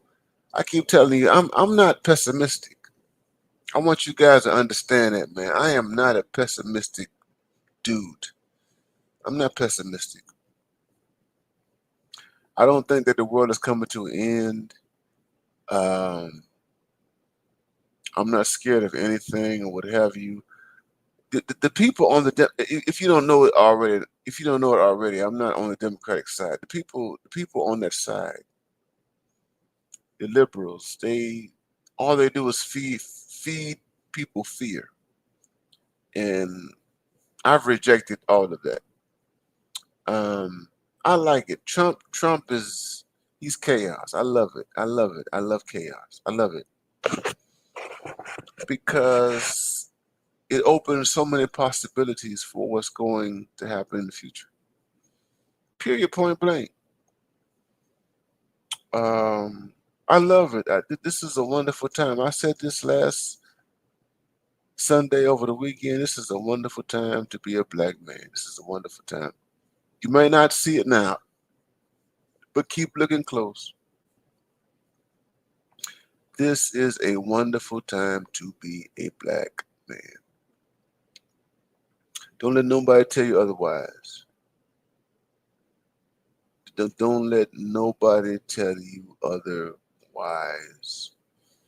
Again, I don't see Trump as a savior, but he has upended things. He has turned over a lot of stuff. And this opens many doors for black men. Here's the thing. What Trump is doing right now, it opens many doors for black men. That's all I have to say. It opens many doors. Contrary to popular belief. Contrary to people who say that he's this white supremacist and that he perpetuates terrorism and death. I see something different. And I'm not uncritical of this man. I'm not uncritical of this administration. Anyway, I'm gonna get up out of here, guys. I'm glad that you were here to hang out with me tonight for the past 3 hours. I look forward to doing it again. This was an open chat. This 3-hour live was an open chat for everybody. Open chat. I just want to talk to my brothers. I wanted to get your feelings, your sentiments about things. Open chat, man. Anyway, I am BMI 3000. This is late, 3 o'clock in the morning, man. I'm gonna go dive into bed and give me a good night's sleep. You understand what I'm saying? I got 102 people right here, man. God dog it. I got 102 people watching the old man right here. I appreciate you, man. I appreciate you, brothers. I'm on East Coast time. This is East Coast time, 2:45 a.m. East Coast time. I'm in North Carolina, and I got 100 people watching right now. I got 100 people watching this chat, man. I appreciate you, brothers. I'm your brother. You are my brother. Man, I would stay another hour, but I would stay another hour, man. Share this stream with all your friends. Share this stream. This is BMI 3000 Reloaded. BMI 3000. If you want to support this, contribute, Cash App, BMI 3000. Cash App, BMI 3000 if you want to support it financially via donation. Cash App, $B, BMI 3000. Cash App, $BMI 3000 if you want to support via Cash App. Man, I appreciate you, brothers. I appreciate your support. Yes, I do. I want you guys to always know that this is a great time to be alive for a black man. I just want to end with that. Don't let anyone tell you otherwise. This is one of the best times. I'm 51 years old. This is a rare moment in my life. Or I can say this is a wonderful time to be a black man. An unapologetic black man. This is a wonderful time. Anyway, guys, I'm out of here, man. You all take care. I'm BMI 3000 Reloaded. Cash App. I'll see you guys, man. Y'all take care.